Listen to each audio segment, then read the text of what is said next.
Little more. I want my good stuff. Okay, I'd like to call to order Wednesday, October 26th, 2022 meeting. It's at 6:30. I'm gonna determination of a quorum. Mr. Kinney. Here. Mr. Burke. Here. Mr. Reyes. Here. Mr. Price. Here. Mr. Anderson. Here. Mrs. Elderkin. Here. Secretary Smith. Here. Vice Chair Kalunian. Here. Chairman Flynn is here. We have a quorum of 9 tonight. Okay, emergency exits, 2 doors behind, the 4 doors behind you go out left and right. We please stand for Pledge of Allegiance. I pledge allegiance to the flag of the United States of America, and to the republic which stands one nation under God, indivisible, with liberty and justice for all. Thank you.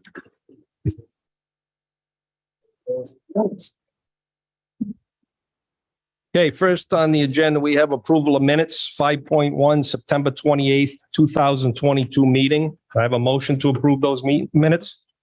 Go ahead. I'll make a motion to approve the meeting. I have a motion by Mr. Reyes. Second? Second. Second by Mr. Kenny. Any discussion? Hearing none. All those in favor? Aye. Aye. Any opposed? Hearing none, motion carries. Okay, approval of, okay, next we have the 2 site walks that were done. We'll do shore side commercial condos first, October 15, 22. There'll be no motion needed because there was no quorum at this site walk. Mr.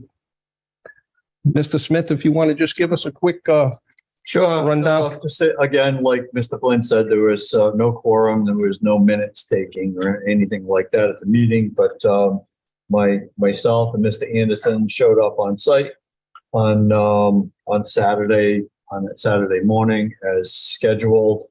And we were shown around the property by the applicant, William Broza, and one of his employees, Gary Clark, and his attorney, John Dorsey, kind of followed along, gave us an idea of what he was going to do on the property, which gave myself, Mr. Anderson, and Chris himself, a much better understanding of what he was going to be doing on the property.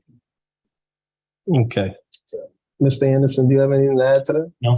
And that's going to go to the next step. Yes, yes. Okay. Yeah.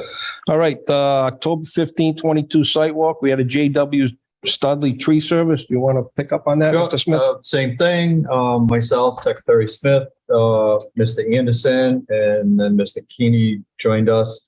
Attorney, Mr. Cronin was there, and the applicant, John Studley. It started at 10 o'clock. There was no vote taken. We did not have a quorum, no minutes. Mr. Studley, along with Mr. Attorney Cronin, showed us around the property, explained some of the history of the property and what he is doing on the property and what he has been doing. It gave us an understanding of what was going on there and where he's going to go with it in the future. That's it. Thank you. Anybody else to add to that? No. Okay, and that's going to go to the next step in the process. I would suggest for the next. Okay, number 6, we have Coventry Planning Commission 2023 meeting schedule. Can I have a motion to approve that? I'll make a As motion written? that we approve that. I have a motion by Mr. Smith. Do I have a second? I'll second it. I have a second by Mr. Reyes. Is there any discussion on this? Okay, hearing none, I'll all those in favor? Aye. Any opposed? Motion carries. Thank you. Okay, we have 2 ratification of decisions that were made. The first one is Ferry Plat, owners Michael A. Linder and P. Ferry. Applicant same, ratification of a decision for preliminary plan approval of a proposed 2-lot minor subdivision. That's on 5937 Flat River Road. I have a motion to ratify. I'll make a motion to ratify Ferry Plat, Assessors Plat 315, Lot 44. Do I have a second on that? Second. Have a second by Mr. Kenny. Any discussion on this? Hearing none. All those in favor? Aye. Any opposed? Ratification carries. Okay, before I start the 7.2, I noticed on that paperwork, if I could ask staff, there was no finding of fact incorporated in the ratification of Rice City Estates. Could we make the motion on that and then add that to it before the ratification is signed? Yeah, the idea is, as if you may recall from my staff report, was that we were asking the applicant to help provide some findings with regard to that as part of their next step. So ultimately, the decision will, that this is only at the master plan level, so that when we get to preliminary plan and all that, it's not that we're avoiding that. It's just because of the nature of folks that were there and the issues that were raised, we think it's important for the applicant to put some perspective in with regard to those particular findings. The reason I ask is because it is an appeal. Master and preliminary can be appealed. I just would feel more comfortable if the finding of fact was added to that decision in case there's any problems. Sure. So if we can make a motion that will be added before I sign it, that would be great. Okay. Thank you so much. Fair enough. Yep. Okay, so I'll take a motion on the ratification for Rice City Estates.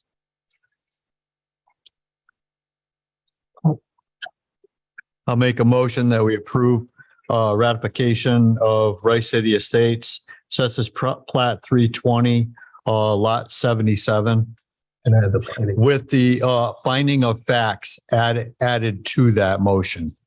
I have a motion by Mr. Smith. Do I have a second? Second. I'm going to get Mrs. Elderkin on this. Do you have a second? Second. Okay. And all those in favor? Aye. Any opposed? None. Ratification carries.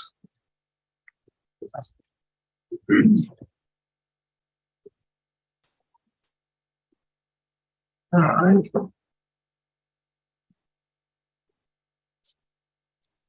Okay, next we have a recommendation to zoning for special use permit. 12 Old Summit Road Rehab, applicant Robert Demery, owner same. Applicant is seeking a special use permit to convert a church into a residence, AP 316, Lot 32, Zone VRC. Is anybody here representing the applicant? Come on up, sir. You want to just give us a brief understanding of what you're doing over there and for the board? Well, I'm looking to renovate Name and address for the record, please. on 12 Old Summit Road. My name is Robert Demery. All right, thank you. So I'm looking to renovate within the footprint of the existing church into a single family, 3-bed, 2.5-bath home. Okay. That's basically it. Yeah. Does anybody on the board have any questions for the applicant? I do. Go ahead, Rick. You gave that as your address. Are you living there now? Oh, no, I'm not. Okay. On the application of this? No, you just stated he asked name and address and Oh, you I'm sorry. Yeah. I'm sorry. My address is 21 Opeechee Drive, Barrington, Rhode Island.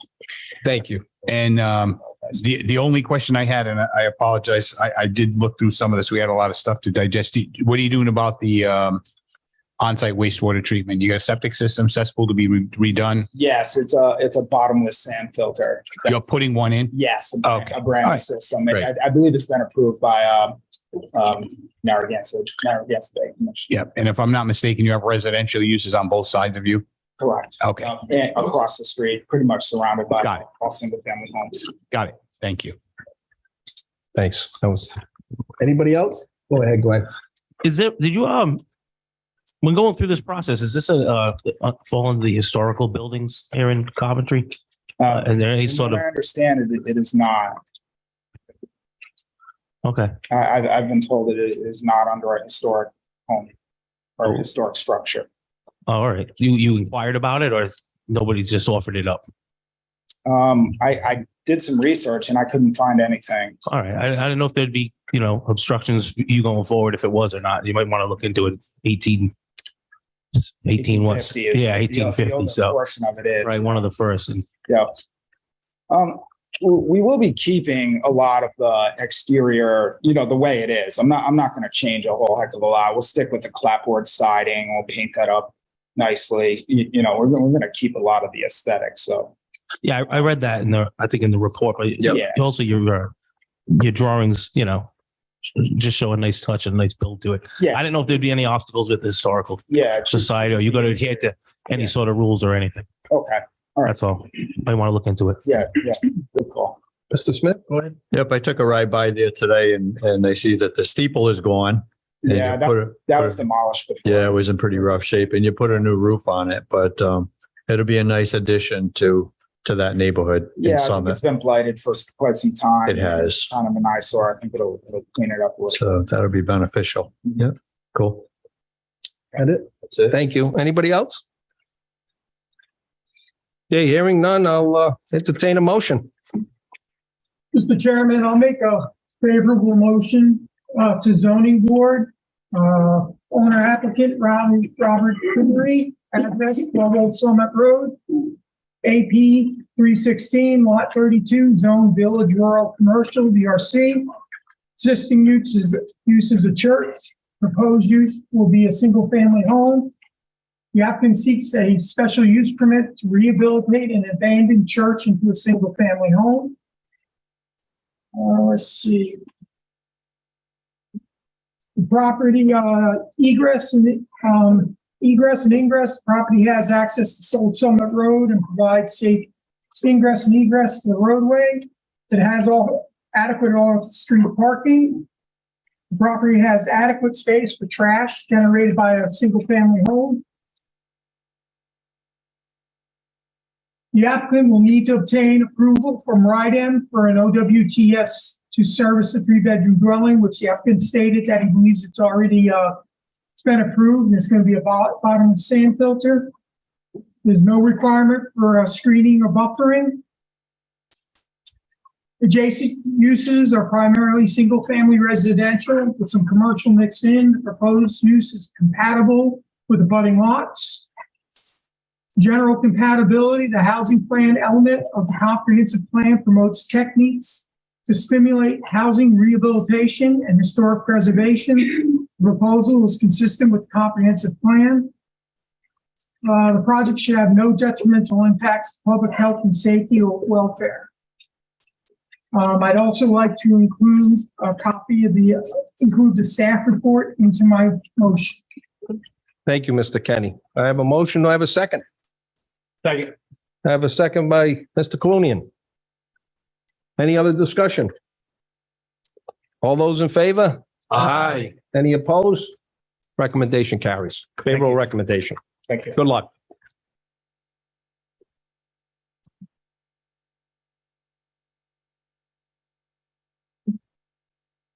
Okay, we have another recommendation to zoning for a storage shed, 25 Regis Street. Applicant Susan Mitchler. Same applicant is seeking a special use permit to put a shed in the front yard. AP 29 lot 136 zone R20. Anybody here representing the applicant? Come on up.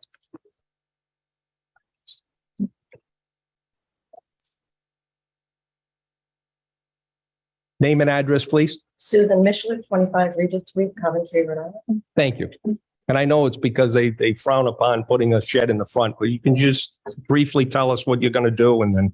Well, the lot is non-conforming because it abuts Huron Pond, so the lot goes into a triangle, so you Okay. can't put it in the back on that lot. It would be in the pond.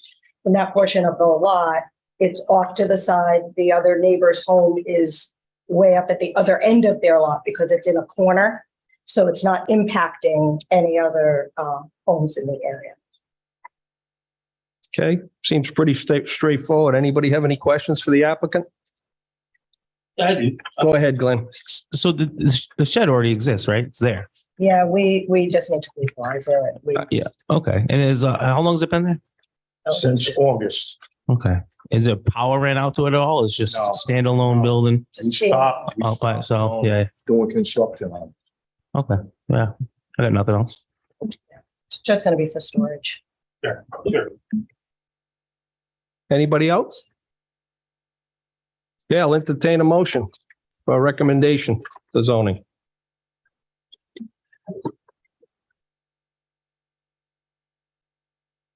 I'd like to make a recommendation to zoning for Susan Mitchler, 25 Regis Street, assessors plat 29, lot 136. Single family home with a shed. The applicant seeks a special use permit to legalize an existing shed located in the front yard. Take a quick look through this. Ingress and egress of the lot. Analysis is the lot's provided by an existing drive with permanent physical access to Regis Street. The proposed shed will not impede automotive, pedestrian safety, traffic flow, or access to the property. Off-street parking. There's sufficient off-street parking available on the property. The shed will not decrease the number of parking spaces. Utilities existing, not applicable. Compatibility with lots in the same abutting properties, surrounding neighborhood, primarily single-family residential. Other lots in the area contain non-conforming structures. Proposal is compatible with the abutting properties. General compatibility, Coventry Comprehensive Plan identifies the R20 zone as a suburban area characterized by medium-density residential development. Proposal is compatible with the comprehensive plan. And the granting of the special use permit and dimensional variance will not affect the health, safety, and welfare of the neighborhood. And the planning staff, I'd like to include the planning staff's recommendation for a favorable recommendation of this project. Thank you, Mr. Split. Yes, sir. Do I hear a motion? Do I have a second? I'll second it. Second by Mr. Reyes. Any other discussion? Mr. Chairman, I just have one question, mostly for the staff. Looking at this table, why would a shed require in that zone? I know if it's less than 120 square feet, you can put it within 5 feet of the property line. Why are we using these sideline setbacks of which is for like a single family dwelling as opposed to, I know you call it accessory dwelling, or is it a shed or? It's still an accessory structure, just like any shed or garage. The difference being those setbacks that you refer to, whether it's 5 feet or 10 feet, depending on the size, only applies if that accessory structure is in the rear yard. If it's in the side yard, as soon as it moves out of the rear yard, it's bound by the same regulations. Okay. Any single family. Okay. I just wanted to make sure this was accurate. Okay. Thank you. Thanks, John. Thank you, Justin. Any other discussion? Okay, hearing none. All those in favor? Aye. Any opposed? Hearing none. Motion carries. Good luck. Thank you.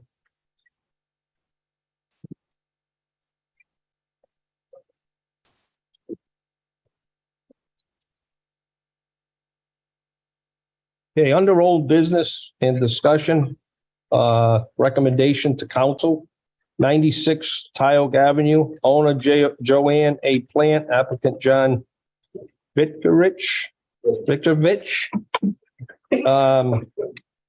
Reconsidering of a zoning amendment recommendation to the town council for a zone change for an R20 residential half acre to general business, AP 32 lot 78, zone R20. Go ahead.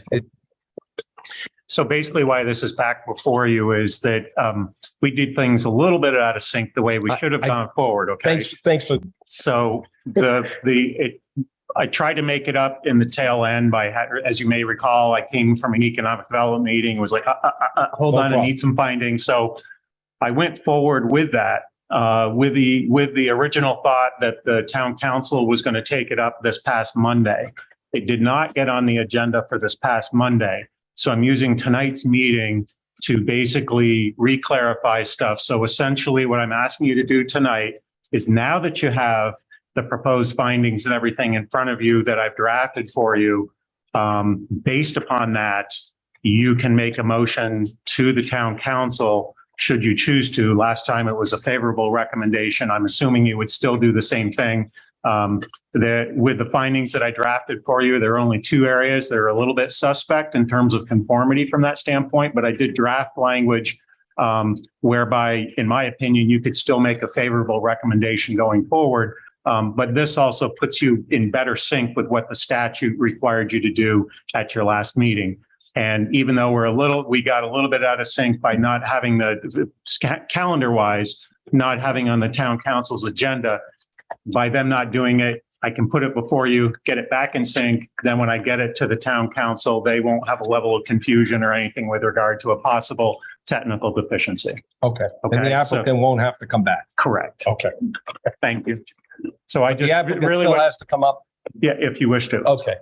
The applicant, please come up for, for the Tioga Avenue.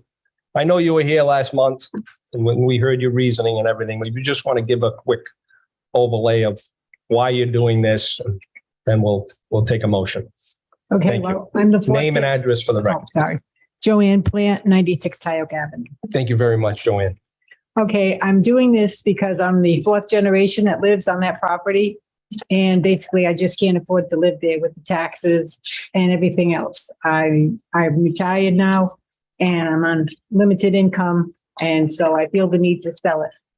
We were going to go, John and I, we were going to go with condos. And there's like 10 million in Coventry already, but we're going to go with condos. And then we thought we could find a better use of the land. And when I looked around, I have businesses across the street from me and down on the West Warwick side. And so we decided to pursue this for general business, bring, a new employer into Coventry and try to balance things out a little bit. And so that's why that we're doing it this way. Very understandable. Thank you. Okay. Anybody on the board have any questions for the applicant? Did you get an appraisal or have anyone determine what the highest and best use of that property might be? I mean, what if you found out? Well, go ahead. Did you? Yes. Okay. And they told you that general business, you would generate more of a return for you than selling to someone that would put residential structures on the property? Yes, because John Vinkevich, 119 Hummock Avenue, Portsmouth, Rhode Island. Thank you, John. Yeah, thank you. Yes, and due to the fact that it's all general business across the street, it's a commercial area. Nobody wants to put residences in a commercial area. That's all. And have you been by the lot? Yeah, I have. And that's why I asked, because if you just get over the West Warwick line, they built that big apartment complex in the back and you got the church and you got residences behind you. And we have a shortage of affordable housing in town. We And- had that route, And and we just couldn't get there from here. yeah. Okay. And we have some low impact interest, both existing Coventry businesses that want to expand. I Okay. think it's beneficial. for Okay. Coventry, Absolutely. as well as some new businesses that are not here yet. But we can't go forward until we get the proper zoning. Okay. Thank you. Okay, Rick? Mhm. Anybody else? Okay, I'll entertain a motion for a recommendation to the council.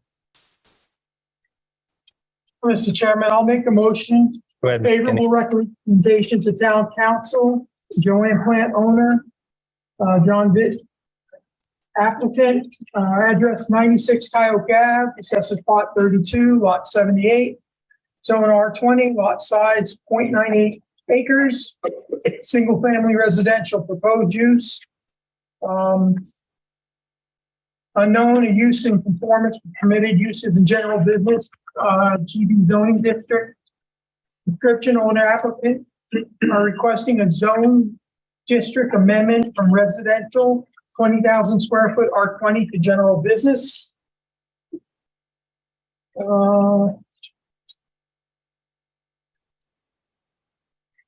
It's a statement on general consistency of proposal with Coventry comprehensive plan, including goals and policy statement, implementation program, and other applicable elements of comprehensive plan.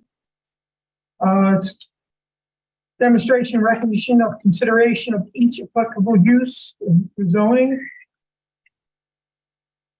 Staff recommends seek staff's written advice and recommendations related to helping the planning commission prepare the findings. Mr. Chairman, if I could interject for a Yeah. second to help Mr. Kenny Yeah, out. go I ahead. think it's just a favorable recommendation That's to include the information in your packet with regard to recognition and consideration of each zoning purpose that was outlined in the tonight's staff submittal. So if he just includes the staff report. Yep. That should cover it. Okay. I'd like to include the staff report in my recommendation. Thank you, Mr. Kenny. Second. I have a motion. Do I have a second? it. Second by Mr. Reyes. Any discussion? Go ahead, Rick. So not so much for the applicant, but maybe for staff too. I know we're still working on the comprehensive plan. Is there any indication that at some point, we will be rezoning Route 3 in that area to general business and leave the residences there as non-conforming, or is this going to be the only general business lot with residential on either side? I would say right now that's a little bit premature pertaining to the comprehensive plan Yeah, update, because we've been dealing with existing conditions, goal Right. statements, and we're in Yeah. the policies and action statements from that standpoint. So we haven't gotten into essentially the future land use and some of the maps that relate to that. And at this point in time, if this gets rezoned general business and then a business comes in and wants to do something on that property that's permitted in the business zone, what objections will the residential properties that surround it have? Or what input would they have as far as the type of business that could go there? The zoning regulations would define Right. what type of permitted use or special use is allowed out there under general business. If it's a permitted use, then that can go essentially to the building permit process. If there's a special Right. use, it has to go to the zoning board for its use, and there's a public hearing during that process. Right. So there's a variety of permitted uses in the business zone, which is basically everything that exists right now on Tioga Avenue, right? Restaurants. As long as it fits the general business purposes. Okay. Yep. Okay. All right. I'm all set. Thank you. Anybody else? Okay, I have a motion. I have a second. All those in favor? Aye. Any opposed? Nay. Do I have a nay? Okay. I have one, so we have an 8-1 for the favorable recommendation to council. Thank you.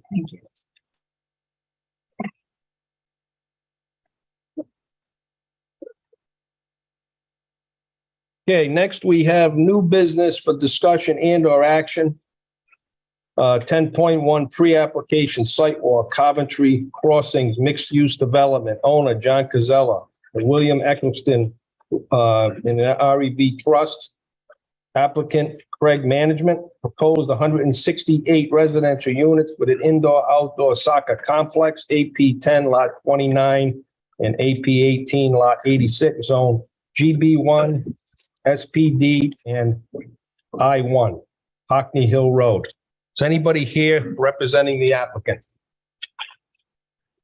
So we're here to, name and address, please, for them. Yes. Good evening, Mr. Chair, members of the board. William Landry. I'm a partner at Blish and Kavanaugh in Providence, and I'm representing Craig Management and the owners of this tract of land. Mr.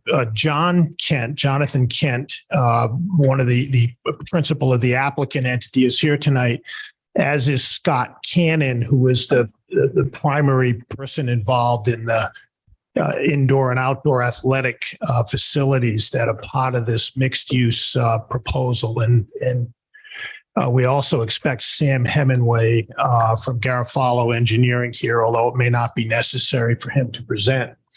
I think you're all familiar with the site. Currently vacant at that really critical juncture of Nooseneck Hill Road and Hockney Hill Road, framed on the west a little bit by Hill Farm Road. The overall site is about 30 acres, a little over 30 acres. The large parcel to the west, the large piece of the parcel is about 29 acres. And that's currently zoned General Business 1. And then at the southeast corner is a roughly 1.6 acre parcel that's zoned R20. There is the zoning of the larger parcel is General Business 1, the other R20, but the general business parcel is General Business SPD, Special Planning District. And that's an important connotation for a very important strategically located parcel within the town. This parcel has been identified as a gateway project that would be particularly suitable for mixed use type development, residential component, commercial component. The current comprehensive plan calls for a mixture of residential and commercial uses as components of a mixed-use plan development will be allowed at densities ranging up to 20 dwellings per acre. The site is served by Kent County Water Authority. There's also high potential for sewer connection. We anticipate that connection.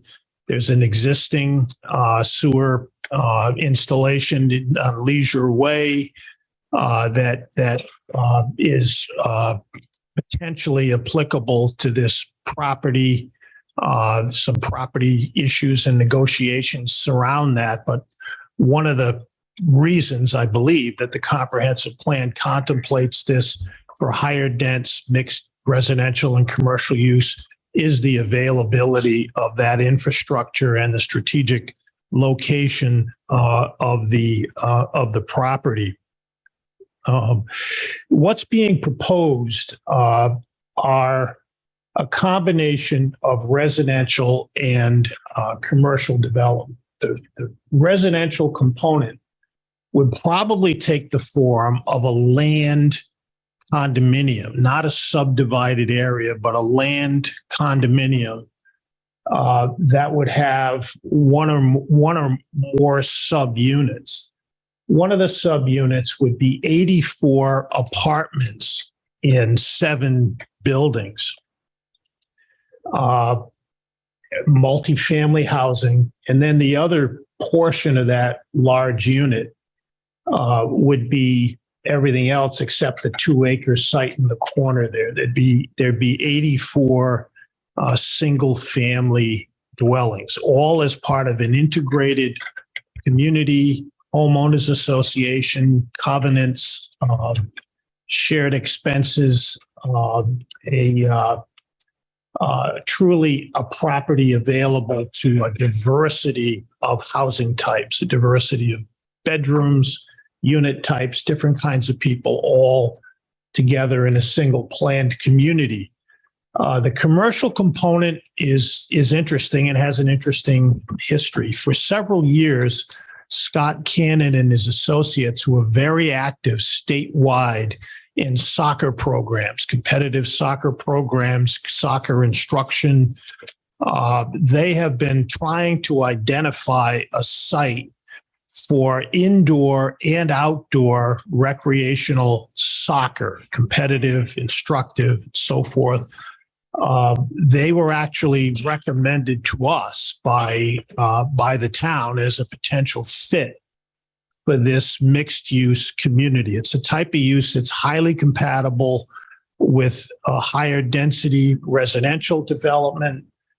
There's a lot going on in this area that could benefit from a use like that being in that location. There are potential synergies with the town's own school system and athletic facilities towards some type of potential shared use or opportunities there, or at least on its own, present opportunities for healthy recreation in that area. So that is the proposal in a nutshell.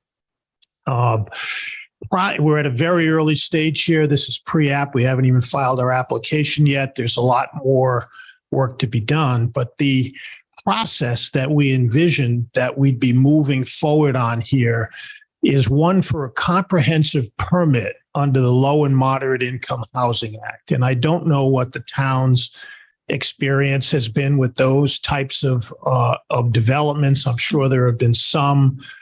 We've been involved in maybe hundreds statewide since they became available to private developers back in 2004.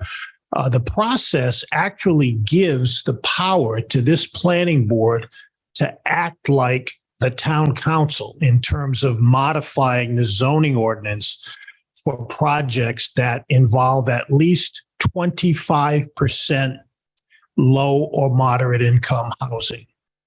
And low and moderate income housing is defined as housing that's available to households that earn between 80% and 120% of area median income. This is largely worker housing. It's not very low income housing. It doesn't have the types of financial subsidies available to it that very low income housing has. But these are working people who can qualify for mortgages, pay mortgages, but not afford the housing costs that are prevailing in all of our communities right now for all kinds of reasons. The town, in my own experience and observation, has never been an enemy of affordable housing. It's been a proponent of affordable housing. The opportunities have not presented itself perhaps as frequently as the town may have hoped. Back in 2004 and 2005, this planning board and the council adopted an affordable housing plan. It was never approved by the state, but one of the things it sought to do was identify properties that may now be commercial properties that could be converted to mixed use residential, and that use that includes affordable housing. The town set a goal at that time to increase its affordable housing stock by, I think it was 803 new units. At the time, the town had 803 affordable dwelling units were identified to get the town to the 10% back in 2004. That 10% is the goal of the Low and Moderate Income Housing Act as sort of a minimum standard that municipalities are asked to attain in these affordable housing plans. Since that time, only 91 units were created. And the town's actually gone backwards a little bit in recent years in its percentage from 5.39 to 5.32. Now, that's no fault of the town. The town, has not turned down affordable housing projects. It's a function of the availability of suitable land with suitable infrastructure and an applicant coming forward, making a proposal that the town can consider. And that's why this property is of such great interest in all respects. It has the access to infrastructure. We know that traffic will be a very important issue, but it's got a good surrounding road system. There are many synergies to be gained by having commercial and residential uses combined on a parcel like this. So, there may be some nuances as this moves along. We did review the thoughtful planning report that was generated in connection with the project.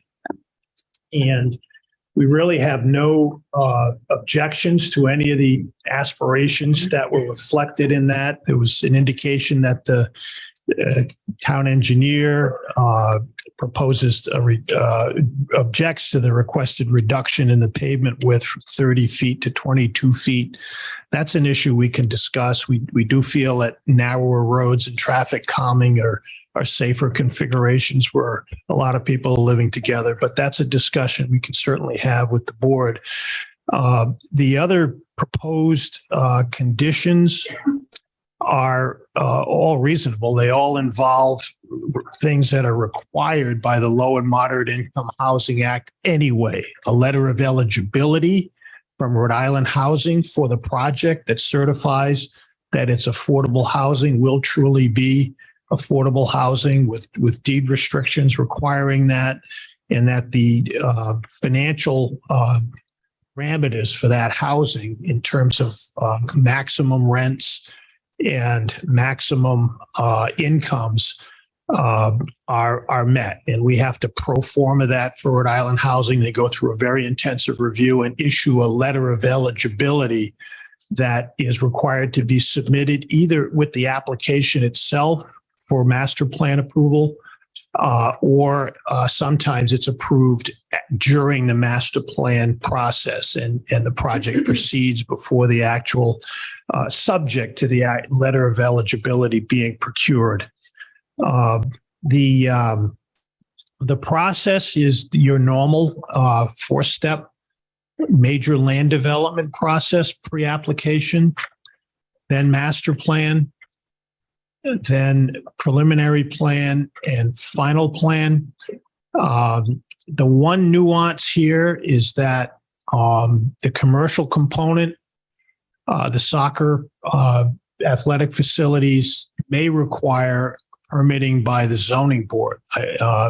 The Low and Moderate Income Housing Act does give this board one-stop shopping approval in residential projects involving low and moderate income housing. But it's not as clear that that one-stop shopping can extend to commercial components of the project. Those may still require the permits that they would require under the regular zoning ordinance. And in this respect, the indoor recreation that would go on the R20 zone parcel is a conditionally permitted use under the zoning ordinance. It does require a special use permit from the zoning board. So when a project requires both your master plan approval and zoning board approval, the protocol, as you know, is that it comes here first for master plan. Then if some component of the project requires zoning, it goes to zoning, and then it comes back for the preliminary approval before this board. There is a unique aspect of the Low and Moderate Income Housing Act that relates to when state permits are required to be produced. And I do notice that some aspects of the staff report do call for state permits, DEM, Rhode Island Historic Preservation and Heritage Commission, to the extent that they're required to issue an approval. I don't believe they are, but whatever DOT for physical alteration permit, whatever state approvals are required under the act to actually be provided at the final plan stage of review. But that doesn't mean that all of the engineering and the studies and the analyses, the sewer issues, the water issues, that doesn't mean that all those issues are not still considered at the preliminary plan stage before this board, the stage that's typically devoted to those kinds of engineering issues. So John is here to supplement what I've said. Scott Cannon can elaborate. Jump in and interrupt. So on Yes. our agenda posted, it's a pre-app site walk. Yes. So I really just wanted to hear your overlay tonight, Okay. your overview, Yep. and then we would schedule a site walk. And I was hoping that you could come back for another Yep. pre-application after we Okay. do the site walk, digest the material, and the board will have, I'm sure, a lot of questions for the Okay. applicant, if that's okay with you. Okay. I assume. Because I wouldn't be taking any testimony at pre-app. No, of course not. And there's no decision at So pre-app. if you could come back for another pre-app, Sure. and then we can really dig into after the site walk to go into Okay. what you really want to do. I was really looking for an overview. I don't know about the rest of the board. The board probably could have some questions for you, Okay. but I didn't know you. I was asking if you could come back for pre-app. So before we went into all this, that's what I was looking for, to schedule a site walk. Okay. Well, that's fine. I mean, if that's acceptable to my client, Is that that's okay? acceptable. Maybe it could be scheduled the same day. If you're scheduling a special meeting, perhaps it could be, the special meeting could be for a site walk and then another special meeting right after that to talk about the project. Well, how it usually works is we'll have the site walk, and then the next hearing we have, Okay. the fourth Wednesday of each month, Yes. you would come back for that Okay. hearing. Next month will be early. It'll be early because of Thanksgiving. I'm not sure what Okay. So that's why I figured if we do this, because I'm sure it's going to be a contentious applicant. as most compliments are. I don't want to give you any bad luck, but we've done a lot of these. So we're well versed. And I just think because of the magnitude of this project, it would be nice to come back for pre-app after we do the sidewalk. Okay. And can we still have? Yeah, sure. If anybody on the board wants to ask questions, I just didn't want you to go into testimony. No.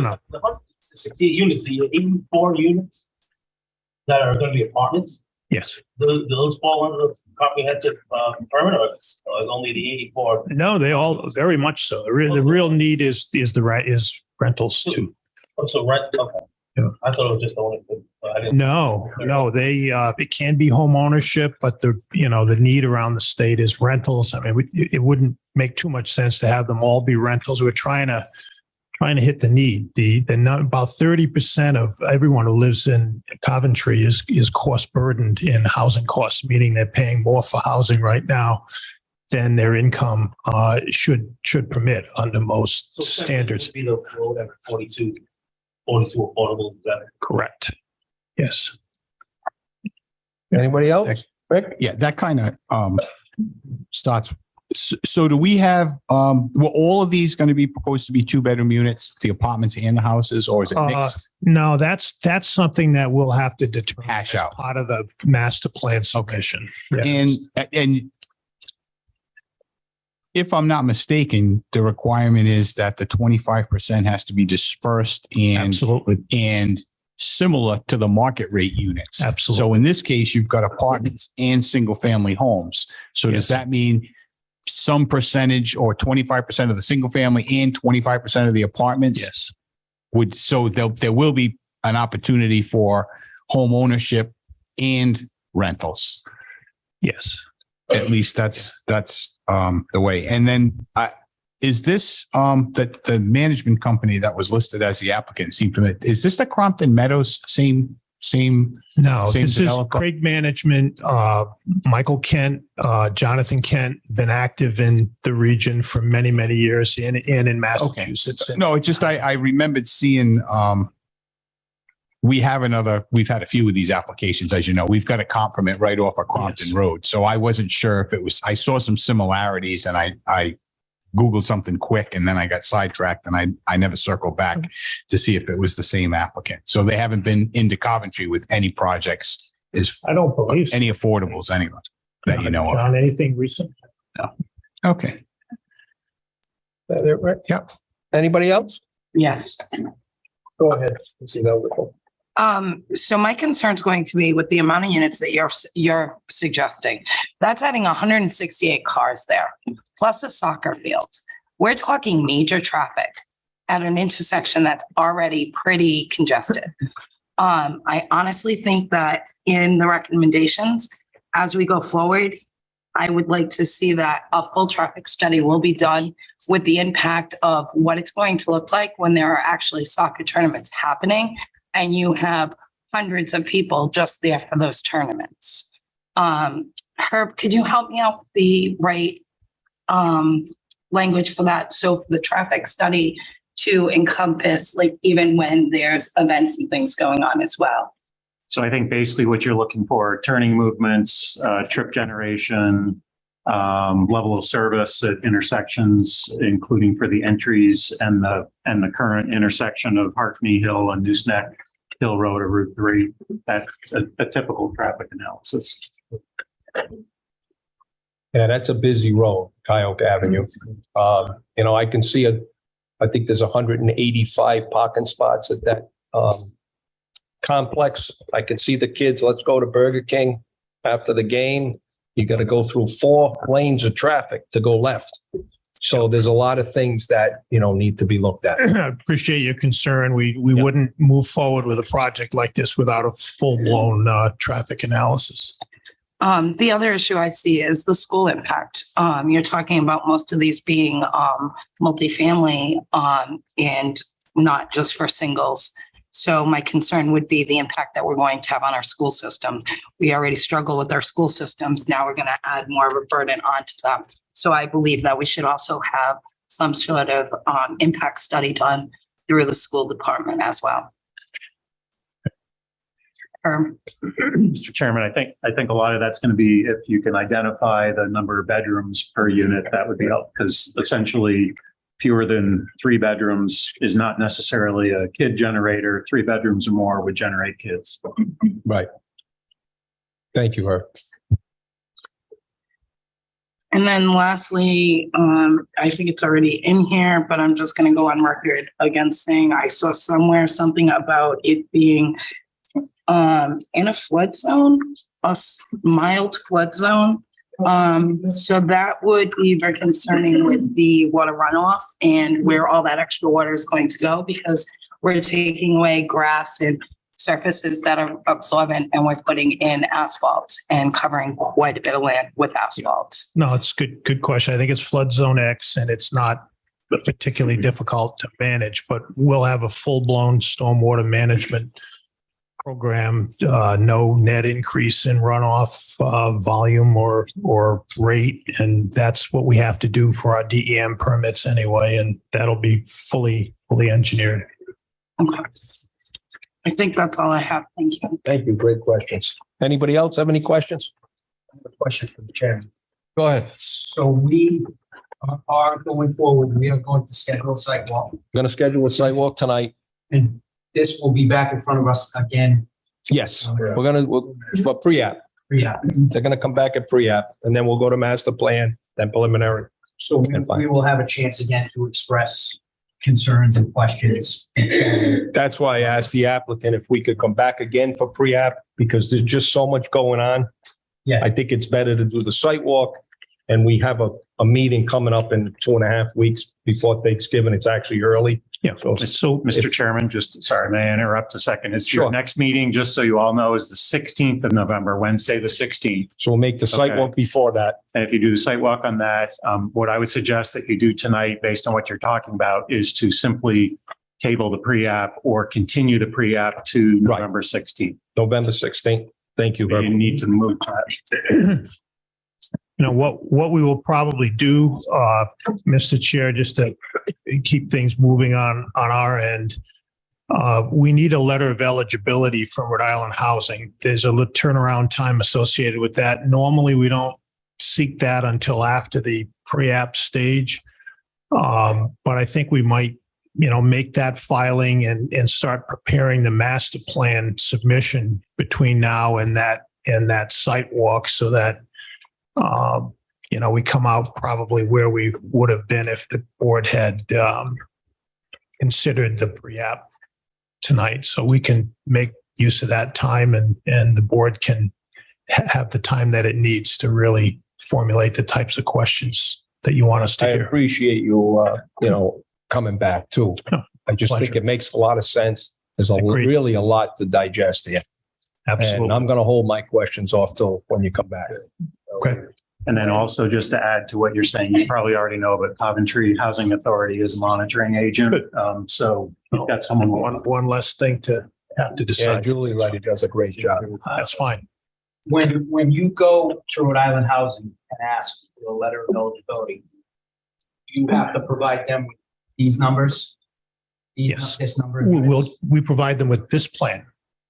You provide them with this plan. And does that tie us to those numbers, or we? No. Okay. No. I think, and I'm just throwing this out there, we had 2 comp permits with similar numbers at the pre-app stage.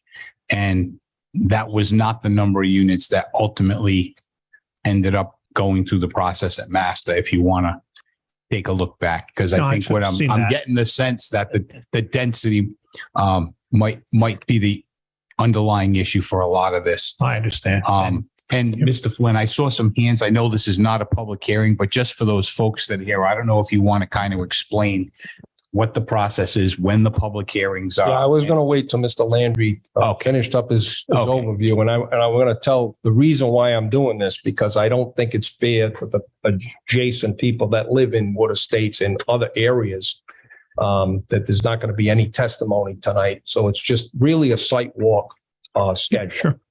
So, okay, I'm fine. And the process would be they're going to come back for pre-app, then they'll come back. There'll be a public hearing at master plan.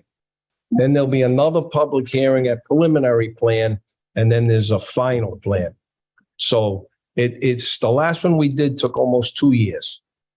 So I'm not saying this is going to take 2 years, but they take a long time. There's a lot to get to. And that's why I wanted to tell the public that we weren't going to take testimony tonight. I'm going to imagine that this in front of us, you're really banking on that sewer line, because I think the whole footprint would change, right? If you don't. It's a critical planning element for this project, for this proposal. Right. So when do you think that'll come into fruition for you? That'll probably be by the preliminary plan stage. It's a concept plan that requires other things to happen. If we didn't feel comfortable about it, we wouldn't be here. So we do. It's not guaranteed, but that's why this is broken up into stages. And when the master plan is issued, as you know, there's a vesting associated with that. So it makes it a little easier to put forth the dollars that are necessary to go through that next step. And just to reiterate, when Mrs. Eldon said, she said, 168 168 cars, but we know it's going to be like 360 cars, right? 2 to each unit usually. So it's going to be, the density we talked about, it's just going to be a tough selling. I didn't even think about all those cars. That's right. The soccer matches. It may be, but as you know, the traffic analyses are based on peak times, and people are not going to go to a soccer event at 8 o'clock in the morning when people are going to work. Those things happen at different times, and they're not typically 4 o'clock in the afternoon either. So it's really all about peak hour, getting the right kind of internal traffic circulation, having the right traffic controls. We don't know exactly what it's going to say, but it's something that we take seriously, and we'll have the experts. Usually, one thing about traffic studies, the experts usually don't come out that far apart. It's really science and levels of service and stopping distances and so forth. And we'll prepare a full-blown study for your consideration and peer review if you choose to do that. Yeah, I'm just noting it. Thank you. Anybody else? I just want to throw one. Oh, go ahead. No, go ahead. Mine's just a closer. I just want to throw one thing out there. The entrance on Nooseneck Hill Road, there's traffic over there. I would suggest to move it to Hopkins Hill Road somehow. We'll just work it out. Hockney Hill. Hockney Hill. Yeah. Have it go through somehow. Take some units down. My comment was just that I know Mr. Flynn said the last couple took 2 years. They both had environmental challenges. One of them was not public water, not public sewer. So don't think that it wasn't our fault that it was 2 years. No, I wouldn't. We've had some of these that have been done in 6 months. Right. 6 months, some but 3 years. So we just don't know. We don't know. We're going to do our best to not waste your time. No, I wouldn't make it come before pre-acts. No. So, all right. Chairman, the only thing I have to say is, having run the Coventry Competitive and Coventry Soccer Association in town here for a number of years, when you have tournaments, it is extensive with cars and vehicles. I believe you have 136 spaces for that lot. We run our tournaments out of Fish Hill down in off of Fish Hill Road, which is off of Hartney Hill. We have a lot of parking. When we run a tournament, it fills that parking lot up, and traffic can be a nightmare. So that's one thing to really consider. Same thing, 4 lanes of traffic. You got the access from 95, which is good, coming on that 6 there, but that's safety and concern for that amount of traffic during a soccer tournament. And some of them do run during the weeks and stuff like that. And you're going to have leagues that run during the week. Some of those games start at 4. If you're going to do adults in there, they're going to start at 4, those leagues too. So there's a lot to consider with traffic for an indoor complex and an outdoor complex. So. Understood.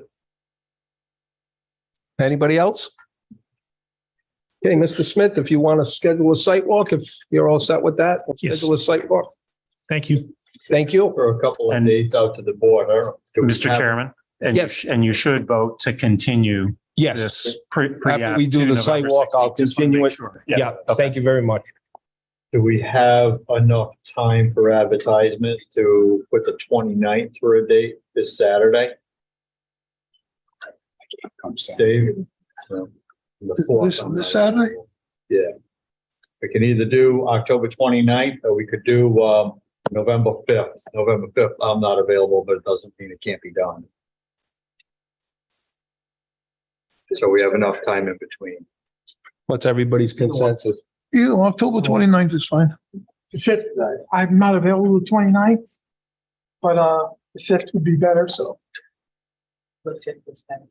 Fifth. Okay, I can't be there on the 5th, but someone could take. Yeah, I'll take it. Okay, that's fine. Okay, so we'll say November 5th, and that'll be enough time to get it out. to the Okay. public. 9 a.m. November 5th, 9 a.m., rain date, snow date.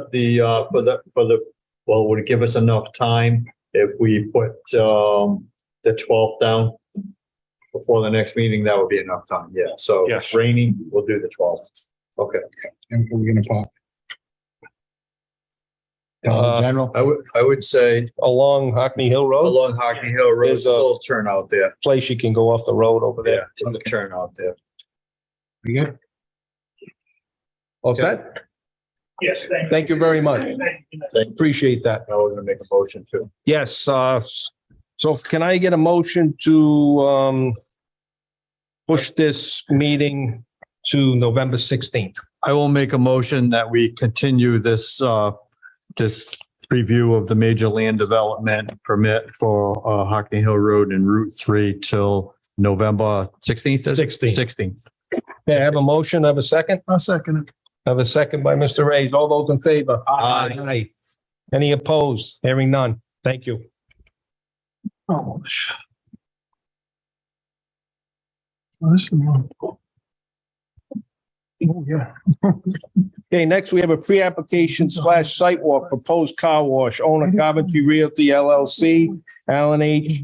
Chisatelli, applicant Scrubber Dub Auto Car Wash Centers, CO Daniel E.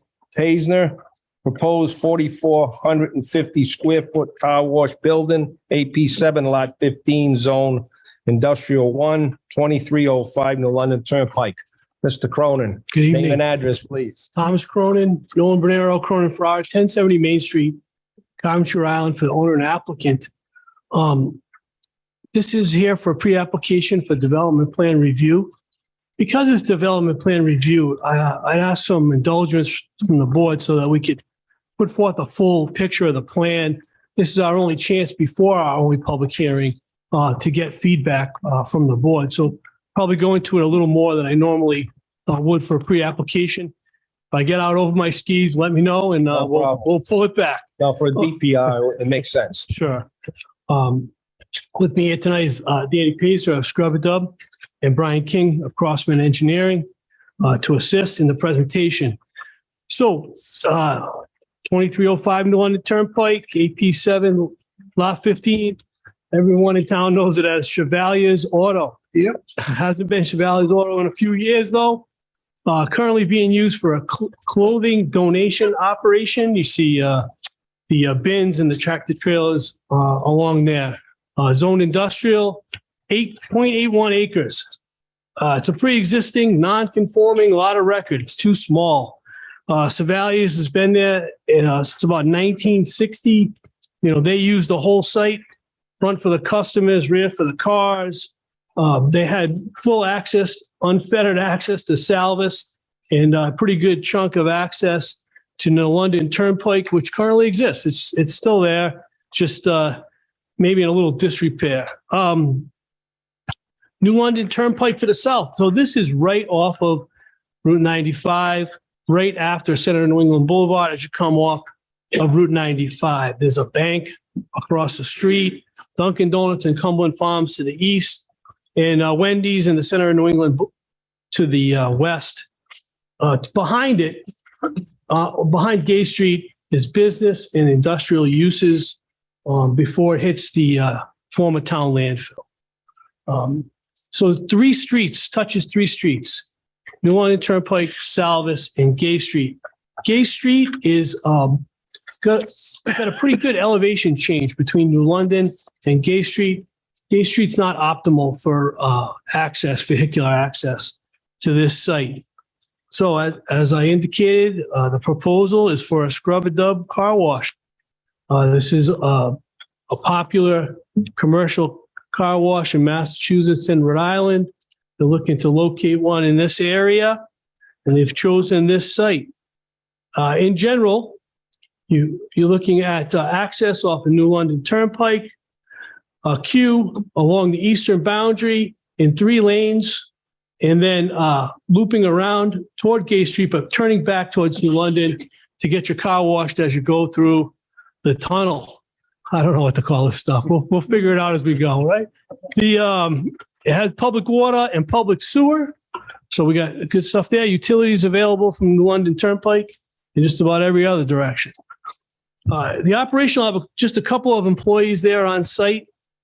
As I mentioned, the queue is split up into 3 lanes, so we don't have any backing problems out on to New London or anything that. Once you get into the site, you split up into those 3 different classes. And then as you go in and through the site, you come out back facing New London Turnpike, and you can either exit through Salvis or New London Turnpike. There's a light there at Center New England Boulevard and at Arnold Road, which kind of sandwich the project and will kind of serve to slow down any traffic in that area. The car wash itself is about 4,450 square foot building at the center of the site. It has parking spots surrounding it. We met with the planning staff before making this pre-application, and we made some changes to the plan in response to their concerns, primarily moving the dumpster to the rear of the property. At first it was in the front. I don't know. I'm not sure why, but there is a cemetery, which this board may recall we dealt with when we were doing the Dunkin' Donuts next door. It's on the boundary with this property. So it's not on the property, but it's right next door. And you could see it if you look on the eastern boundary, halfway up, you can see there's a box there. That's the cemetery. And you can see that we've taken pains to not have any structures within the 25 feet surrounding that property. In addition to the main building, we have a canopy over 2 of the 3 lanes where you pay. Let's get down to brass tacks, right? You can't go through without paying. That's where you pay, underneath that canopy. When we met with the staff, we made a decision to reduce the size of that canopy so that it only covered 2 lanes, because the setback for that accessory building, it doesn't touch the actual building. It stands on its own. It's an accessory building. It's about, it's 21 feet, a little over 20 feet, where 20 feet is required.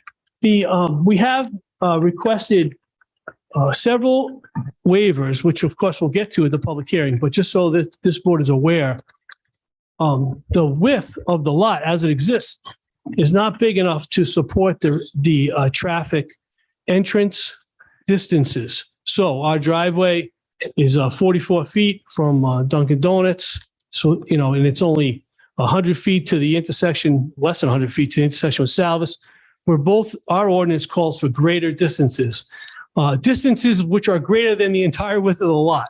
So because we have a pre-existing non-conforming lot, we're going to be asking for waivers in that regard. Similarly, the lot itself is just flat out too small. We'll be asking for a waiver for lot size due to the pre-existing non-conforming nature of the lot. One item in this list of things we'll be asking for that has come to light is that our zoning ordinance itself is ambiguous or conflicting on the necessity of the setback on the accessory structure. So if you read the zoning ordinance, it says on the top line, it says accessory structures to the rear, and then underneath it, it says side 20 feet, rear 20 feet. It doesn't say anything about the side in the title. It's a little ambiguous. it's important to us that the side setback be applied at 20 feet. We've made a concession in removing part of the structure that we originally had placed up there. And we just want to bring that, no decisions are made here tonight. We're just letting you know that, we listened to the staff. We shrunk the accessory structure. We tried to conform with the zoning ordinance. The ambiguity of the zoning ordinance is clearly not on the applicant here, but it's something that we'll be asking for as we move forward. I don't want to go on and on, but I do want to introduce Danny Paisner from Scrub Dub, who's going to let you know a little bit about how this business will operate. And then we'll have Mr. King give you the site design to the extent you want to hear that. Mr. Paisner, if you'd approach the microphone here and state your name and address for the record. Hi, good evening, Mr. Chairman, members of the board. My name is Danny Paisner. I'm the president of Scrub-A-Dub. My address is 16 Warwick Road in Brookline, Massachusetts. Scrub-A-Dub is a family business founded in 1966 by my mom and my dad. We're a third generation family business. My son and my two nephews have been active in the business over the last decade. We're really proud of what we do. We operate in Maine, Massachusetts, New Hampshire, and Rhode Island. We've been in Rhode Island for over 20 years on Bald Hill Road in Warwick. And we are excited to put more car washes into Rhode Island. We're currently working on a project in North Providence, and we hope to be doing this one here in Coventry. The picture that I put on the easel is a car wash in Framingham, Massachusetts, which is going to open for business next week. That is the exact photographic picture of the building, which we are proposing to put on the lot in Coventry. It's a 110-foot car wash tunnel, and it has 3 lanes going in, and then it has some vacuums after. I just want to be clear, there's no gas, there's no C-store, that you can't buy a drink or a bag of chips. You drive in, you go to a computer pay station, which will have an attendant, or you can drive up to an attendant in a window. They'll help you. You'll then proceed through the car wash tunnel. If you'd like to leave, you can exit at that time. If you'd like to vacuum your own car or wipe it down or whatever you'd like to do, you can pull around to one of the vacuum stalls and then leave after that. So it's a very simple, concise, express car wash concept. There are no car washes within 5 miles of the facility, so we do think that it's a need for the community. Speaking of the community, Scrub-A-Dub and my family, we are as passionate about customer service as we are in giving back to the communities in which we do business. In the last few years, we've given over $250,000 back to charities and community projects. We expect to do the same here. Starting in November, we're going to be raising money at all of our facilities to provide meals for those critically ill. This is something that's very important to my family. And I don't want to take any more of your time. I want to thank you for hearing from us this evening. And at this point, I'd like to introduce Brian King from Crossman Engineering. Thank you very much. Thank you very much.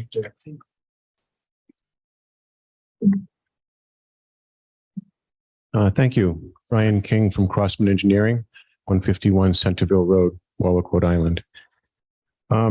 So this is a pre-application submission. The description of the existing site and the proposed site layout was actually done very well. Took a lot of my job away, but I can say that the plan that we're looking at here is a conceptual utility plan.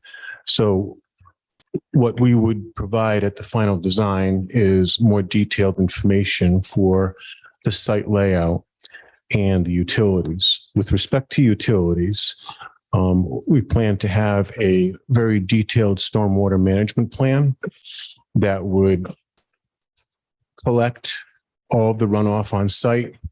We would provide drainage systems for infiltration, groundwater recharge, and detention. We would follow the DEM and the DEM requirements, and we would also get a DEM permit. I do know that from experience of working in this area that the soils are actually very good.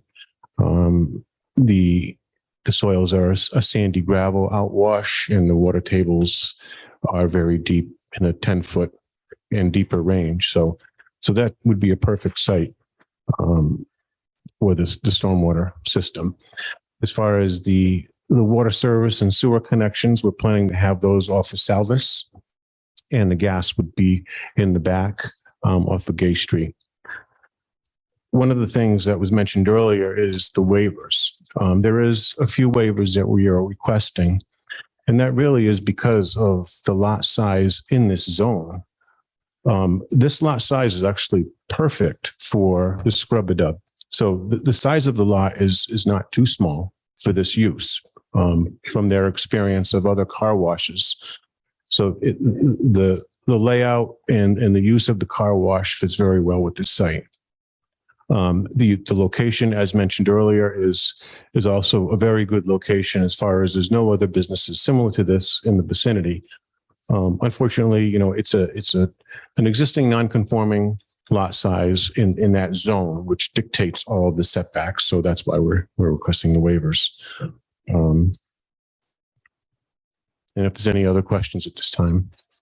Anybody have any questions? I do, Mr. Chair. Go ahead. So with all these car washes throughout New England, is there a similar lot, the same size, or is this going to be the smallest? And you put the same footprint in the same size lot is what I'm asking. This is successful.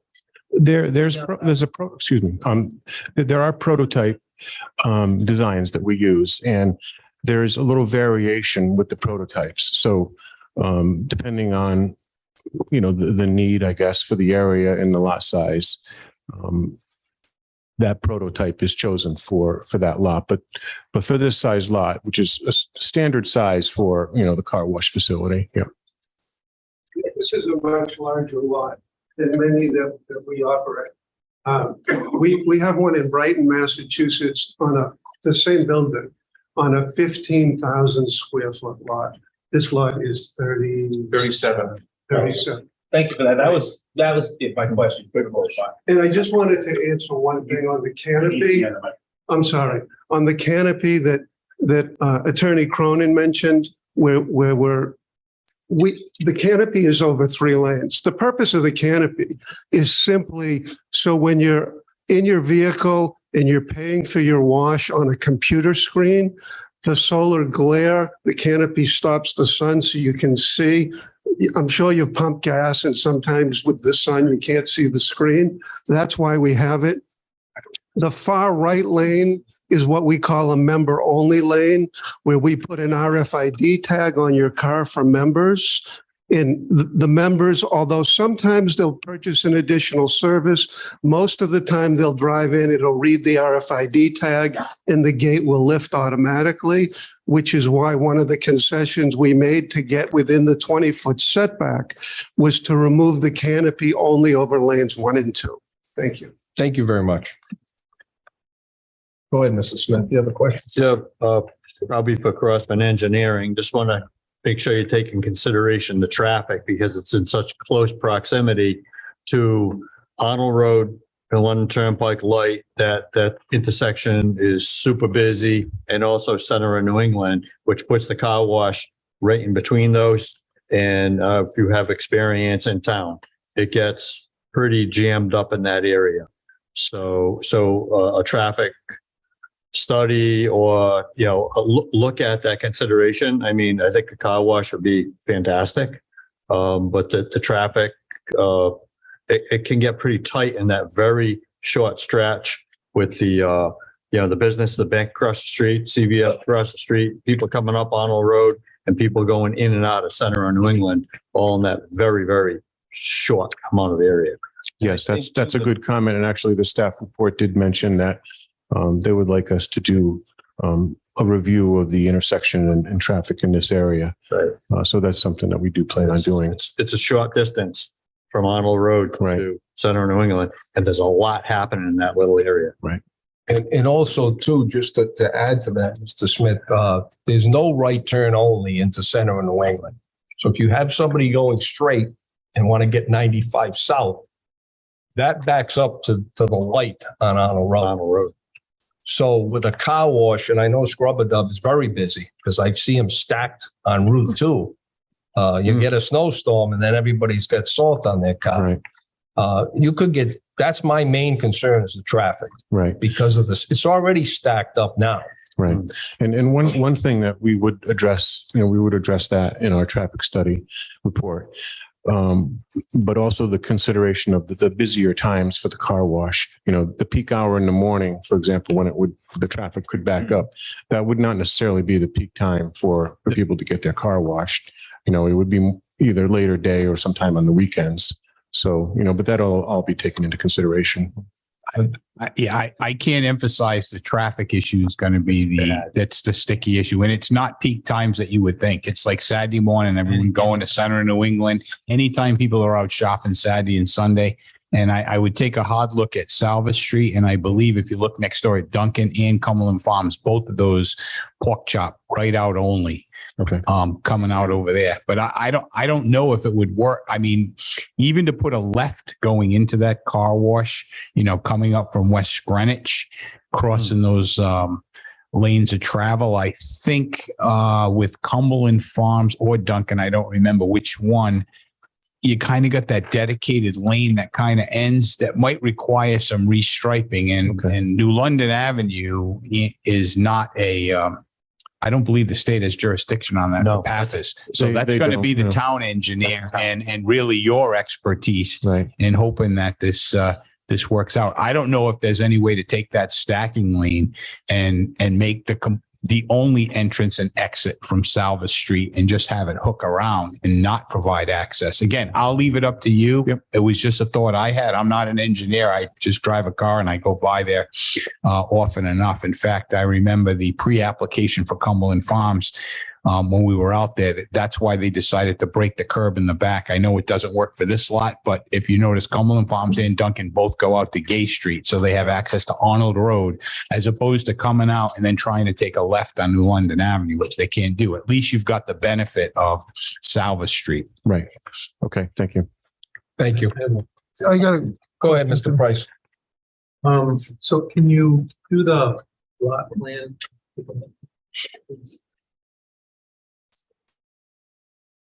This was just a question about circulation on the plan. So say if we go through the car wash, take a right and go up to those vacuums on the side of the building.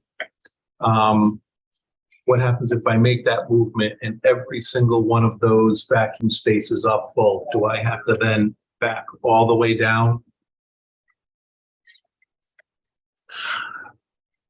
Good point. Well, Because I don't think 26 feet is enough room to make a 3-point turn to get out of that area.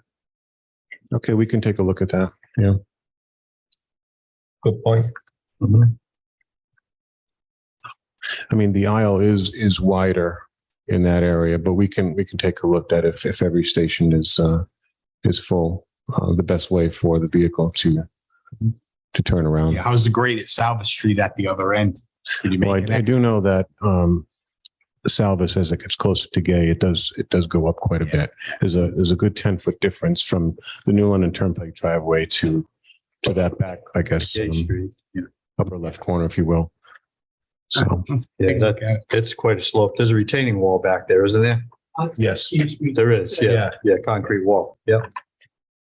Oh, that was going to be my suggestion. Put 2 exits on the Salvage side and just have the New London side an entrance instead of coming out back out on a New London. Just have come in, go around, and go out on Salvage. How many vacuums do you have in this? 10. So we have 10 vacuums on the preliminary app, which is more than we have on most of our facilities. The Framingham facility that's going to open next week has 7. Our busiest location in New England, which is in Natick, Mass, only has 7 as well. So I don't think the vacuums will be an issue.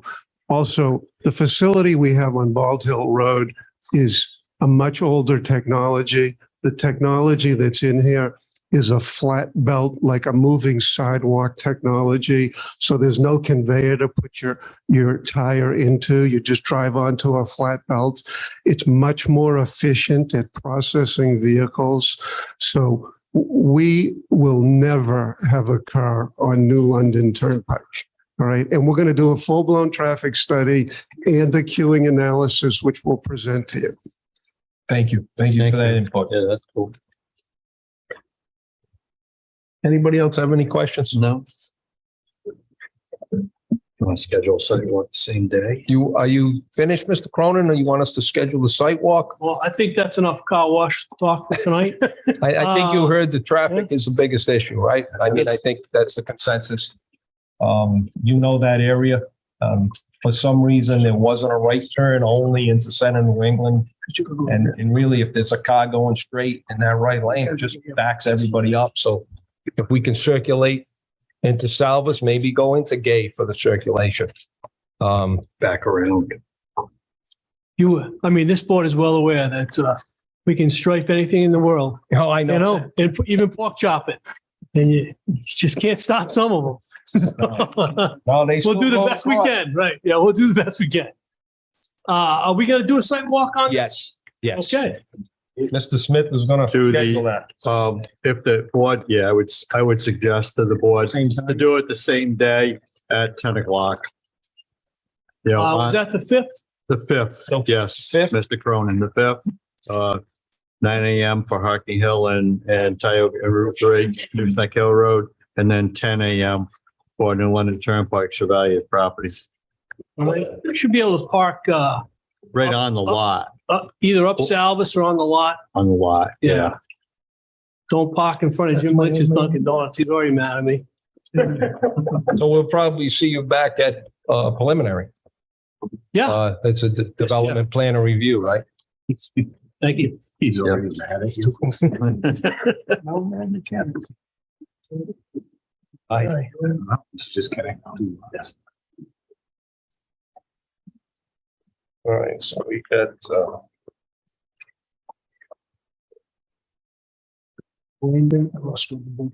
Oh, I'd like to add Mr. Cronin, he wants to just add a rain. yes, I'm sorry, I'd like to add a rain date for the 12th, Mr. Cronin, Same time, 10? 10 a.m. Morning before the football game. Yeah. Yeah. Thank you very much. That'd be 10 a.m. That'd be the traffic.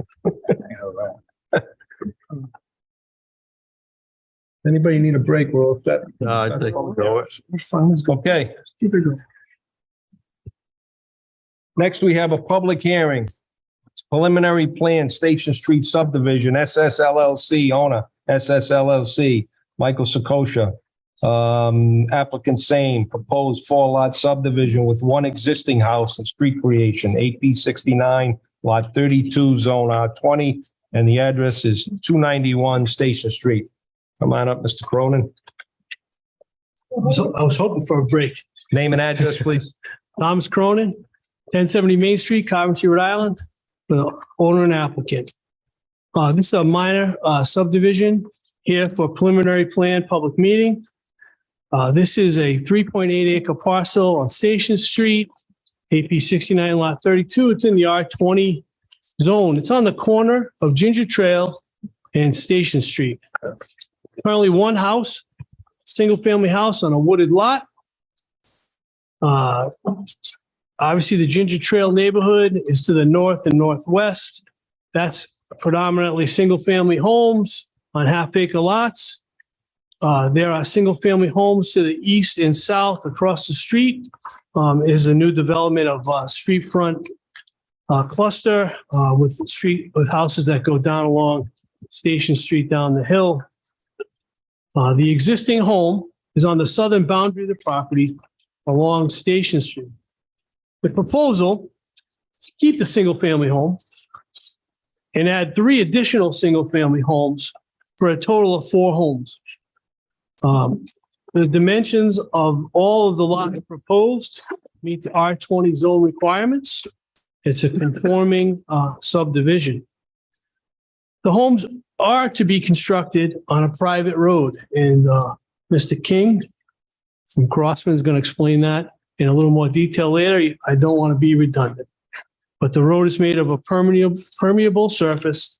It's not going to be a town road. It's going to be a private road. So the lots to the north and northwest on this piece of property are going to have their own OWTS and a private well. In the homes along Station Street, lots 1 and 4 in the diagram being presented, they're going to have private OWTS and public water. So you can see that those 2 lots are a little smaller because they don't have wells, and the lots that have wells are larger. The street design is a cul-de-sac with driveways off of that cul-de-sac.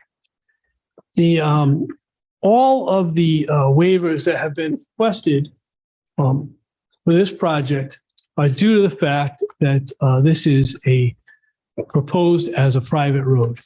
And the first and probably foremost among those is that town of Coventry, you need access to a public street to create a new lot. Right? So the most crucial waiver we're seeking here tonight is because of the site conditions to be able to build a private road and to have lots 2 and 3, the rear lots with the wells on this plan, have street frontage on a private road. Now, the other waivers are about, the construction of the road and sidewalks, and we don't want to add any more impervious surface to this lot. So I'm going to have Mr. King explain the site constraints to you so that I don't misspeak and you get the accurate information. So I'll present Mr. King. Thank you. Good evening. Brian King from Crossman Engineering, 151 Center. Brian King from Crossman Engineering, 151 Centerville Road, Warwick, Rhode Island. Our company has prepared this minor subdivision plan set for your review. The site, just to step back real quick, if you don't mind, please. So it's a 3.7 acre parcel. There's an existing house on there today that does have a well and a septic. So the proposal will be 3 new lots, keeping that existing house. To access all 4 lots, to access all 4 driveways, it'll be off of that proposed private roadway. It's only 225 feet long. It's 20 feet wide, and it has a cul-de-sac that has a 45-foot radius, which is the size that an emergency vehicle fire truck can get around. The location of that roadway is pretty close to where the existing driveway for that existing house is today. Maybe it's a little more to the east, and we did that just to get the best sight distance. The sight distance is not a problem. It meets the speed limits and the speed of vehicles out there.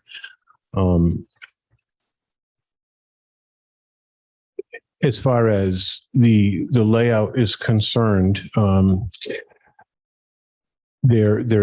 we had mentioned there's 4 lots. So the 2 lots in the back will have Kent County water, and the 2 lots in the front will have Kent County water, and the 2 lots in the back will have a private well. We have submitted to DEM.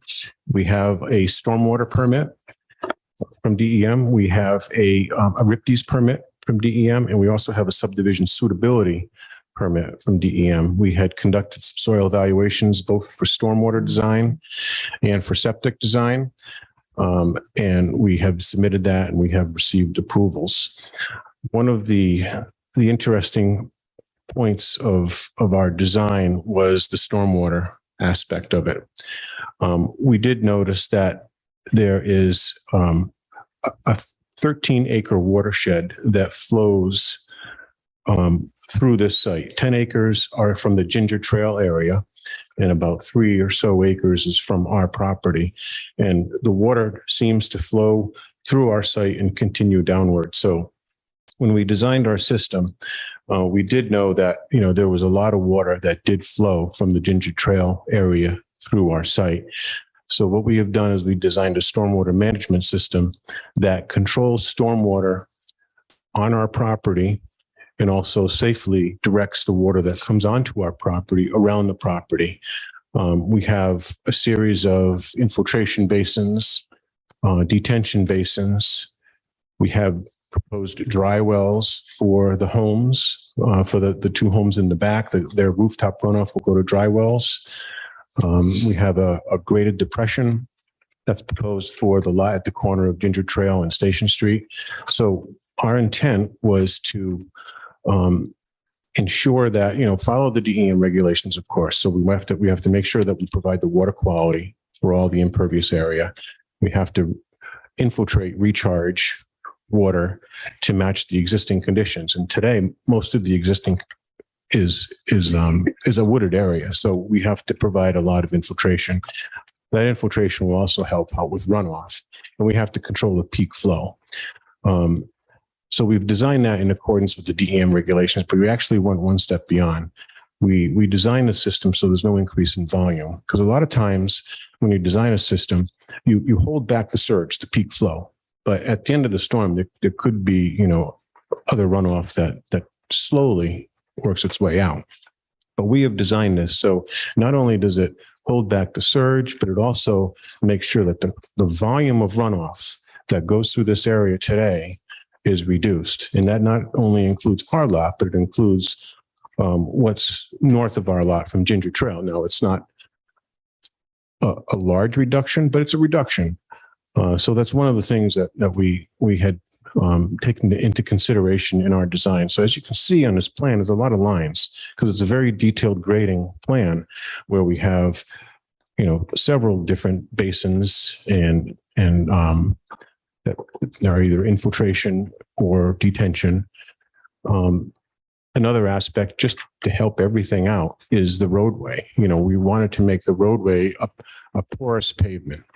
So the porous pavement acts really, it can do two things. I mean, it's a roadway surface, but it also is a drainage system. So what that would do is, with proper maintenance, which is proposed, the water that hits the porous pavement would actually infiltrate.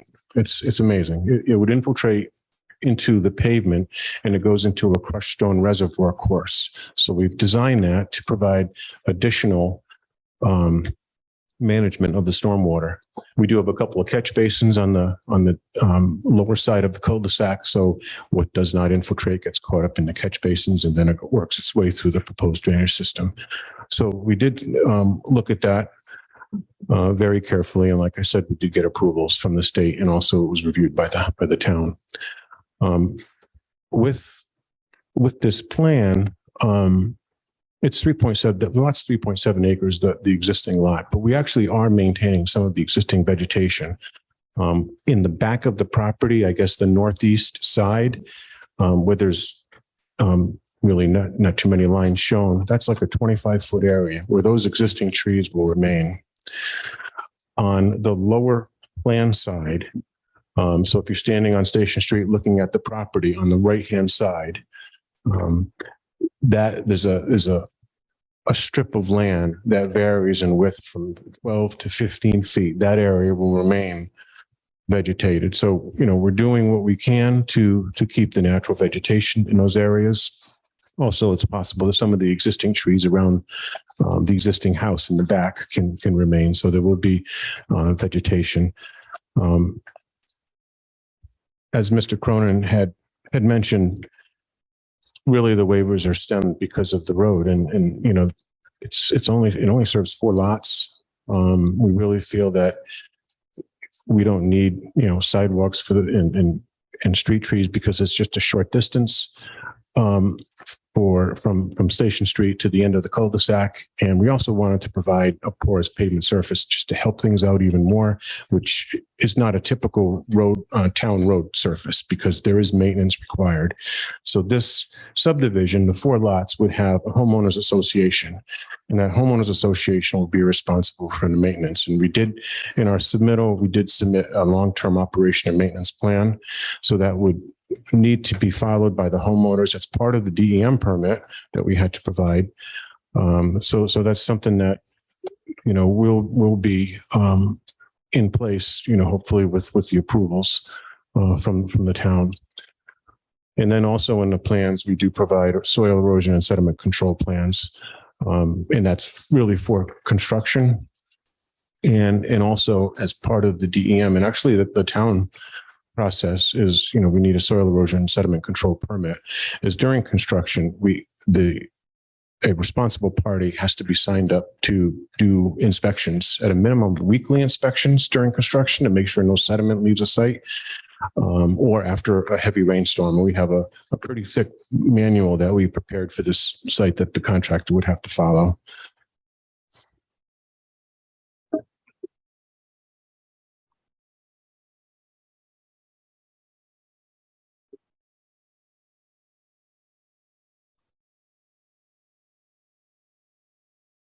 I think that's really what I have tonight for presentation. And if there's any questions from the board, I can certainly review that. I do. Go ahead, Mr. Streck. Well, Mr. King, thank you for your presentation. Are you familiar with lot 124 on Ginger Trail and the culvert pipe? If you look at the bird's eye view, just west of the house, you can see the catch basin and the edge of the road. That's that's southerly down the road a little bit. Yes, yeah. Southerly, yeah. Yes. On that catch basin, there's a 12-inch ADS pipe that runs the length of that property and that property line, and it daylights just before it gets to the subdivision area, the new subdivision, which would dump water onto lot number 2. Oh, okay. Are you familiar with that? Can I just go to the board and make sure? Sure. Because there have been a lot of flooding problems. Yes. Yep. Yes, we are. In fact, that was part of our design. Is we knew that was one of the direct discharge locations from that 10 plus acres or 10 or so acres that was on the north of this that drains through this property. So what we did is we have a swale that that would collect anything that's discharged or from that pipe or that runs on the surface towards this parcel and continuing on would be intercepted by a swale, which would then be piped around to another swale. And the swale is actually designed to divert the water, but it's also helping out with the detention to hold it back. So that's one of the functions that we're doing is we're trying to help out the situation by holding back some of the stormwater that goes through this site today. There's quite a bit there. Yeah, and that's all considered. That was all considered in our design. Yep. Bruce is familiar with it. Tag him in. Yeah. So just so you know, because also on the pervious surface that you're going to do on that road, it works great. I've seen it in action, except for when the new homeowners get there and 3 years down the road, they seal coat it. And I know you're going to have a manual and say, this is the maintenance required, but who's going to make sure they do it? Once it's done and they own it, that's probably what they're going to do. Seal coat the road? Oh, the homeowners at someday in the future. Well, that would have to be a restriction on Attorney Cronin can talk about that, but that would have to be something that would be written in deed that, what they can and can't do. We're going to police it. Yeah. Because the people further down on Station Street get inundated with water from that area. So, okay, that's it I have. Thank you, Mr. Smith. Anybody else? Go ahead, Mr. Price. So I did notice earlier, you said the wells on lots 2 and 3, and they're right up against that stormwater buffer area. Just curious, why did you decide not to bring Kent County water to those lots? Well, we thought the wells worked, fine in that situation. We did, we are within all the setback distances. Kent County water would most likely need, a larger pipe and a hot box, which would be a structure outside. And we didn't feel that it was necessary to do that. Are there any other property in the area that also has wells? I don't know for a fact if that yes or no on that, but I do know that we have Kent County water approval, and Kent County is aware that those 2 lots in the back are on wells, and we did get our state approvals with those wells shown. So we have received our approvals. Anything else, Mr. Price? No. Thanks. Anybody else on the board? Mr. Chair, I got a question. Go ahead, Mr. Anderson. Just wondering, just why the easement for lot 1? Why wouldn't you just extend that property out? Just curious why you designed it that way. Right, that's an easement, the driveway's going through someone else's property. Okay. Well, we understood that there was some clause in the town records that access at that location under Ginger Lane would not be allowed. So, it technically that could be the front yard, the house could be facing Ginger Lane. But because of that, and also because we wanted to centralize where the vehicles come and go for the subdivision, the driveway at Ginger Lane would probably be, pretty close to the Station Street intersection. And we just thought that if we can combine all the driveways to come out at one location, we felt that would be a good design. Yeah, so and the second part is why would I can answer the question. Okay, thank you. The minimum lot size for a well is 40,000. Okay. So if he deeds because I looked at the same thing, if he deeds the L sheet purpose to lot 1, then he needs a variance for lot 2. That was, I believe, was the consideration. Okay. Yeah.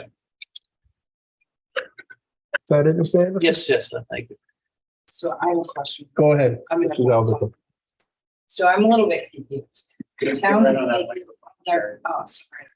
I'm a little confused. Other properties have to connect to the water system.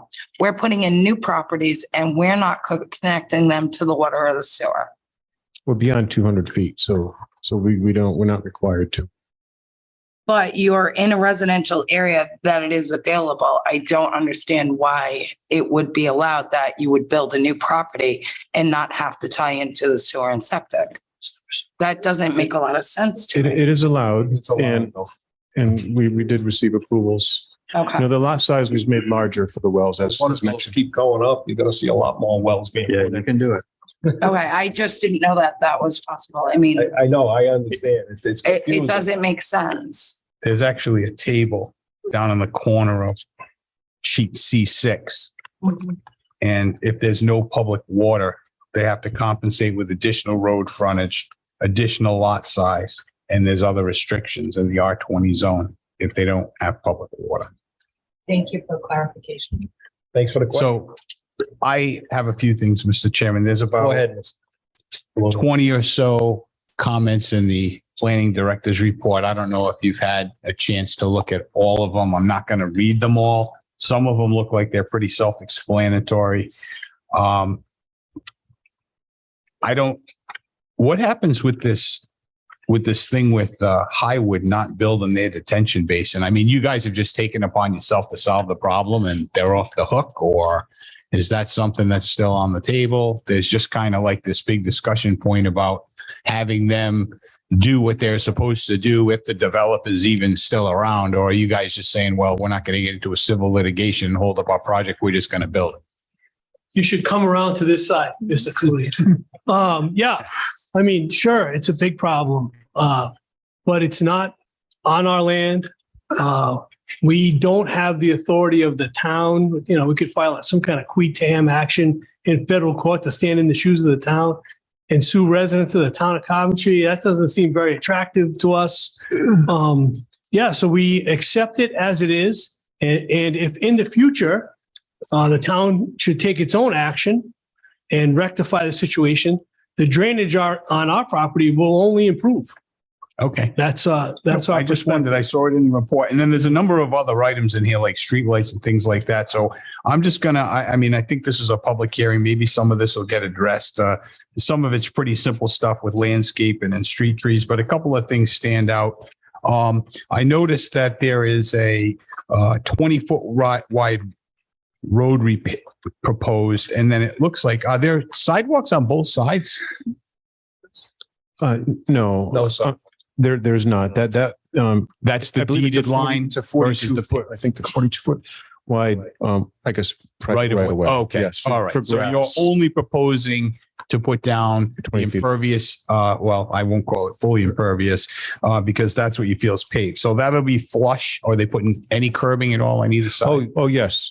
Sorry, I didn't describe that. So yes, the road will be crowned, like a normal road, and there'll be berm along the sides so the water doesn't run off. But what doesn't infiltrate into the pavement will work its way down to the cul-de-sac, and then we have two catch basins proposed at the I cul-de-sac. wasn't as concerned with the drainage as I was with two large vehicles entering and exiting the property at the same time with only 20 feet of passable area. That's why. I mean, I'm not suggesting you pave additional, but if there's curbing there, that further limits their ability to, have a couple of tires go off, and then you've got the snow removal issues and things like that. It's more just a comment.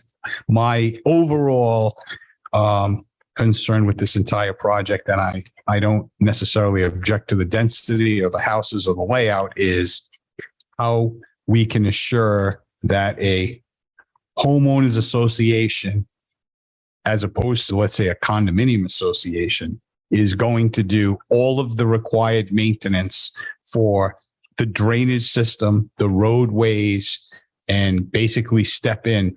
If this was a condominium development with lot condominiums and there were rules and regulations and set up for fees and other things like that, I'm just looking for some safeguards to make sure, and trash removal is another thing. I mean, are these folks going to be wheeling, the wheelies from the back lots all the way out to the street? Or does this fall under the private thing where they got to get their own waste hauler? So I personally would have preferred if this came to us as a condominium type project, then, well, it's a private road, but we want all the other benefits. And what safeguards or what's your plan as far as, for example, even this drainage lot, it's just called out as parcel to be used for stormwater management. As you are well aware, Mr. Clooney, any common land in any condominium neighborhood or planned unit development is deeded to the homeowners association and taxed incrementally to the homeowners in the association. So the assessor will assign a value to that common area and bill each of the homeowners for 25% of that value. That's how that's handled in all of these neighborhoods. In terms of enforcement, I wish I had a magic wand on this one, Mr. Clooney. What we have established as the protocol here in the town, and not just in this town, is that we have a reference and a deed to a homeowners association, and we have a list of duties in the homeowners association.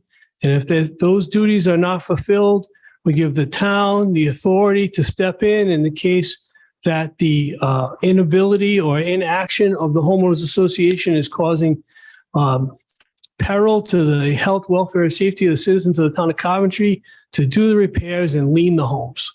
So way down the line, admittedly, but that's the enforcement that's available to us as sellers of property. So it's a deed which references a recorded homeowners association, which gives the right to the town of Coventry to take action and lien the property. So they'll be chipping in for their snow removal. and things like that. It won't just be the back two lots because the front lot says, oh, I have access to Station Street. I don't have to participate. I'm not paying my fair share. That's all that stuff needs to be worked out. And what did you envision for trash removal? Wheeling the carts out to the street for the town to pick up? No, I believe we're private. It's a private road, private pickup. And they'll all be given ample notice at the closing. It'll be carried. I guess what I'm saying is we had problems with the residential compounds in the past, and people weren't fully aware when they signed the deed that they were in a residential compound, and then they started complaining to the town. Yeah. And then they don't want to pay their taxes because they say, well, if I'm not getting trash pickup and you're not plowing my street, so I just want to make sure that there's some notice out there for all these folks. And the only other comment, I know there's one on Station Street at least, but what we're starting to see is the US mail. They're looking for common area to put in mailboxes for everybody. I don't know if it'll be on Station Street or up near there, but that's kind of a new thing that's popping up. Yeah, we would anticipate on this project, common mailbox. It's on. Oh, okay, I'm sorry. Yeah. There was a lot of stuff on here. So the residential compound question, is still unresolved. You can't foist it upon the town. Well, I could try, but they're unlikely to accept that responsibility unless, a neighbor's basement is flooding, or as Mr. Priest suggests, maybe a well is being contaminated, and then they can take whatever action is necessary, place a lien on the homes, get paid back eventually when the house sells. Right. It's not perfect. Okay, but you've reviewed the staff comments as far as those 18 things with street trees and street lights and some of those other things, that plan notes, things that needed to be added to the plans before the next stage. Okay, that's good. I'm not going to go through each one of those at this point because public hearing, right, Mr. Chair? Yes. I have one question. Go ahead, Mr. Kenny. The only question I have is, the remaining structure, is that going to be part of the association as well? It has to be. Okay. Yeah. All right. Is there going to be any improvement to that lot as far as like a driveway and things like that? Or is it going to stay as is? I believe the house would be upgraded. I mean, it would, yes, there's supposed to be improvements. To the extent, I'm not sure, but the driveway location is coming out at a new location. It's going to come out on the private road. Okay. They're going to be getting a new septic system, and the water service is going to be upgraded, and whatever else needs, I think, just to make it, fit with the new houses that are being proposed on the exterior side. Thank you, Ms. Carlson. Anybody else before I open up public hearing? Hey, this is a public hearing. I'll entertain a motion to open up public hearing. I'll make a motion. We open public hearing. I have a motion by Mr. Smith. Do I have a second? A second. I have a second by Mr. Reyes. All those in favor? Aye. Okay, public hearing is now open. Normally I'll start on my left. If anybody wants to come up, give your name and address, if they want to come up for or against the project. So if you want to raise your hand, does anybody on the left side wants to come up? I don't see any. I see one gentleman in the back. Come on up. Name and address, please. Robert Morgan, 17 Station Street. There's about a 5 to 6 foot difference in height between the top of Station Street, the stop sign, and the proposed driveway. Is that going to cause a problem with cars coming out if people are coming? I'm not sure which direction it is, but heading towards Main Street, and they pick up a little speed, is coming out on the road going to be a problem? Next question I have is fire hydrant. Are we going to have additional firefighting capabilities in the area if we're putting up 3 additional houses? There are fire hydrants on Station Street, on Ginger Trail, but I wasn't sure if we're going to increase the number of fire hydrants for 3 additional properties. Those are the questions I have. Yeah, they would have to get approval from Central Fire anyway. I believe that's Central. It is. But Mr. Cronin, do you want to address, had one concern with traffic because of the elevation? Sure. Well, as you take a look at the plan, the driveway. I'm sorry. Sorry. Sorry, Mr. Morgan wasn't giving me any room. No. The driveway is pushed away as far as we can get it from that Station Street Ginger Trail intersection while still maintaining those catch basins along the property line, which are crucial to the process that Mr. King described, where we're trying to not only contain what we have on our property, but additional as well. Because of the slope of the property, that's the last point that any water would be on the property. And that's the point where we have to at least throttle the flow of that water. So as far as we can, while we maintain that drainage capability on the, I don't know, the furthest most point on Station Street. Okay. Thank you. And I know those 10 residential houses we put across the street, we really improved Station Street. Station was very tough going through that area. So that's been improved. It's not perfect, but the site distances were extremely improved by that 10 lot subdivision. Anybody else? Mr. Chairman, before I just, and we're also putting, I just want to point this out. I think you've got a proposed easement, 15-foot wide trail path along the side of Station Street. That should improve visibility over there. Is that correct? Is that why that was being put in? Well, that was a requirement from the planning department. Right. To put that in. But our site distances, which do meet the required speed limits in the area, they are based on what you can see in the road curvature. So we did position the roadway as high up as possible near the crown. Right. And and the other question that the gentleman had was related to fire. You have your approval from Central Coventry Fire? We will, before we come to the final plan, we'll have the final approval. So, and that will include them addressing whether or not there's adequate fire hydrants and fire service? Yes. Okay, thanks. Thank you. Anybody else want to come up and speak? I don't see anybody on the line. Anybody on the right side? Come on up, sir. Name and address for the record. Just so you know, it's for everyone's time. What's that? There is one hand up. Okay. I'm going to finish the audience first. Hello. Stephen Bacon, 285. I'm the lucky resident. Stephen Bacon, B-A-C-O-N. And spelling of Stephen Bacon. P-H, the cool way. I agree that the 10 lots across the street brought a lot of value to that. It also installed 2 stop signs, one at the bottom on Hillside, one at the top at Ginger Trail. And you would have thought when somebody brought up speed limits that it would have helped. People now rush to the next stop sign. So I think what isn't being discussed is it's not only the elevation, it's the blind corner. So I'm the resident on the lower end of the hill. I'm very concerned about how, even if somebody says there's restrictions, you talked about how do you enforce them? How do you tell homeowners that they're responsible for their fair share? All they're going to be trying to do is gain access, and they're going to be putting themselves in some sort of jeopardy. I have a wraparound driveway, so I have a unique perspective of how do I pull out? How do I not only keep myself safe, but not set somebody else up to fail? I'm also very concerned about how the water recedes. It feels like that is a pooling area. I don't know the proper terminology. I don't know what work anyone has to do by way of studies, but I don't think it's the best place to put all of that. And I at least wanted to be present to object. Not so many questions, just feedback. Thanks.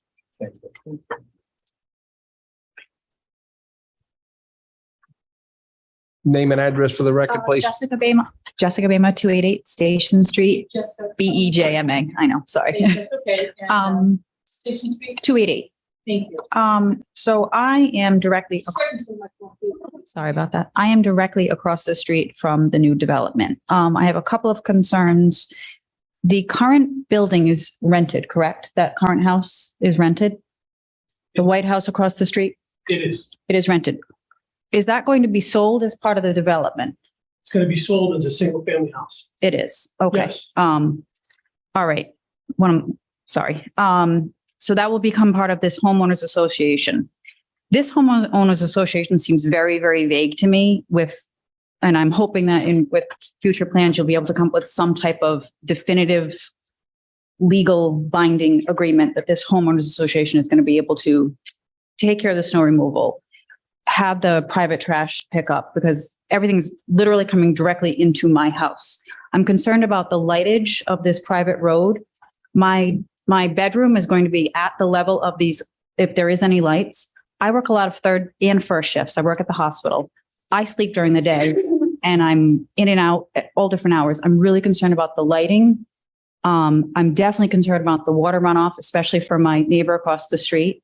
And really my biggest concern is what is going to be done to kind of prevent any of the lights and everyone's lights coming into my house. Like, I want to know if there's anything going to be proposed in the next meetings for the lighting and the garbage and the water. Those are my concerns. I know I probably can't stop this. I'm just not really happy that it's happening. I know that previously, a few years ago, pre-COVID, so I don't know exact timeline, someone was doing some grubbing and stubbing, I guess was the terminology. And it wasn't done without the proper zoning board, because I had to go over and say something. I had called Brian in the towning, whoever it was very nice. And they explained to me that they didn't have the permits to be doing it. And when I went over there and confronted the man, so I don't know if it's still the same people that own this, he gave me a hard time about it. And then oddly enough, the front end loader was taken out the next day. So I just want to make sure everything is done according to what they're supposed to be doing. Okay. Thank you. You want to address those questions, Mr. Croner? As far as the driveway, the lights, can we angle the driveway so it's not? We have done that in the past. Can we pull just anyone really? I'm not sure. Oh, yeah. Okay. Yeah,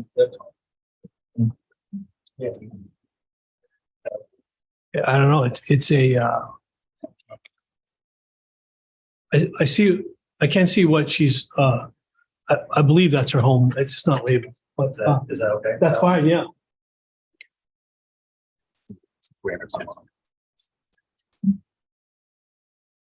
This is your home. Yeah, right. Yes.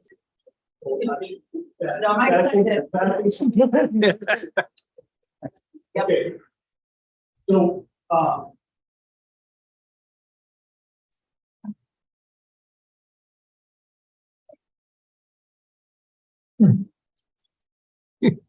I mean, we could probably angle the end of that road. I'm not sure how effective that would be. The units across the street are in a cluster where I can't really offer to plant across the street, because in their plans that they recorded, that has to be clear for sight lines on Station Street. I think the best alternative would be to see if we could square up the end of the road, by just angling the very end of it at one angle or another. I mean, planting across the street would be the obvious answer, but that whole because of the site distance, residential cluster would have to be amended, and it wasn't me. Like I didn't do it, but so that would be a bit. Yeah, I don't think. And the other thing is that in one of the notes that Mr. Clooney referenced earlier is the town engineer is going to be evaluating the need for a street light at the end of that street, which seems to be unwelcome based on the neighbor's testimony. So I'll have to review that, obviously, with the town engineer, but I'll make a note of that. That would seem to be a more consistent problem. What's that? Be a town installed street light? Well, or private. The engineer, I guess, would be suggesting that we should put it in, and then because the fire district, then the town should own it, right? The fire district owns the street light. Yeah. So, well, I guess the fire district. They got a lot of issues going on. Well, as you know. So I think the street light might be a more consistent problem. I think so. than headlights, but that's not a call I can make. I just can't really make that decision on my own. But I can raise the neighbor's concerns with the engineer. Was Was it ever a consideration to have the road go out to Ginger Trail? It's not allowed. It's, Okay. it's prohibited in those Yeah, I would like neighborhood to see it. approvals, yes.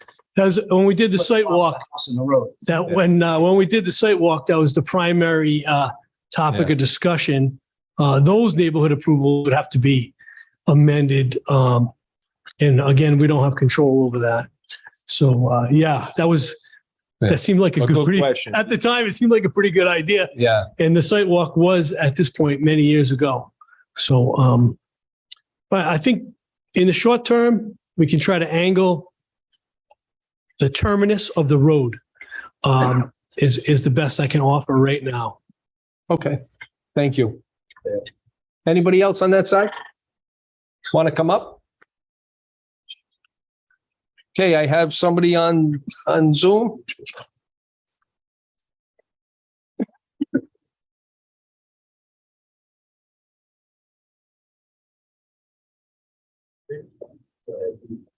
Ed, can you hear us?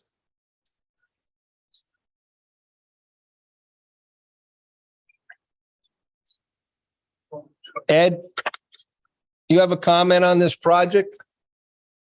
We're going to the Zoom.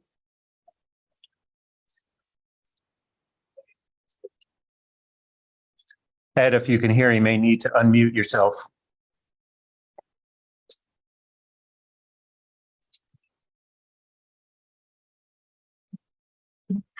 I see a hand up, Ed, but we can't hear you.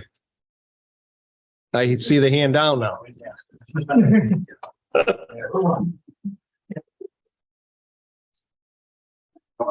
No other hands? Anybody else in the audience before I close public hearing? Like to come up? Hearing none, I'll entertain a motion to close public hearing.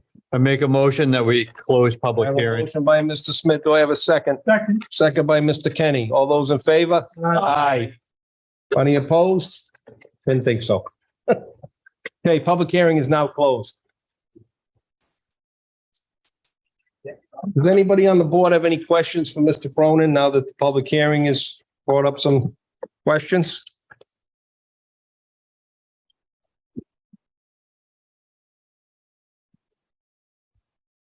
Mr. Chair. Go ahead. I just want to make sure the gentleman in the back with Patriots hat, was your question answered? Not at all. Okay. Can I speak or? I closed public hearing, but I remember you might have wrote it down and maybe. I think it was the, you had a real concern with the drainage. You didn't like where You it guys was. already do a sidewalk, because if I can reference what I'm concerned about, my property and where. I can't really take, I closed public hearing. Listen, I can I'll reopen up public hearing so you can come forward. All right. Would you address the drainage? This property, in my estimation, is going to actually make the drainage situation better. So, Mr. Bacon, in my notes, raised a couple of points about the blind corner and the speed of vehicles. So the entrance and exit out of this new road. And then he mentioned where the way that the water recedes from where it collects. And I'm not sure if he meant off-site or on-site, but I answered the question as if he meant on-site. So maybe that's off-site. We know there is water issues. There's flooding down the road from that project. The town has been working very hard to straighten out the flooding of, and I don't know who, you know who. So if I didn't answer the question correctly, Mr. Chairman, I have no objection to you reopening public meeting. Are you all set? You want me to open public hearing? Okay, I'd like to make a motion to reopen public hearing. I'll make a motion, we reopen public I have hearing. a motion. I have a second. I have a second. Okay, all those in favor? Aye. As we like to have everybody have a chance to come up and talk. So I apologize that we didn't answer your question. I want to get stage fright, but I've never come to a meeting. Just Stephen name and Bacon. address again, please. Stephen Bacon, 285 Station. The other thing that I wanted to bring up is I've never let anybody pull out of my driveway without me going out and making sure that I give them clearance. I'm the one that lives there. Maybe somebody else would cross their fingers, but whoever's coming in and out of this private road, whether it's private, public, they're going to be in danger.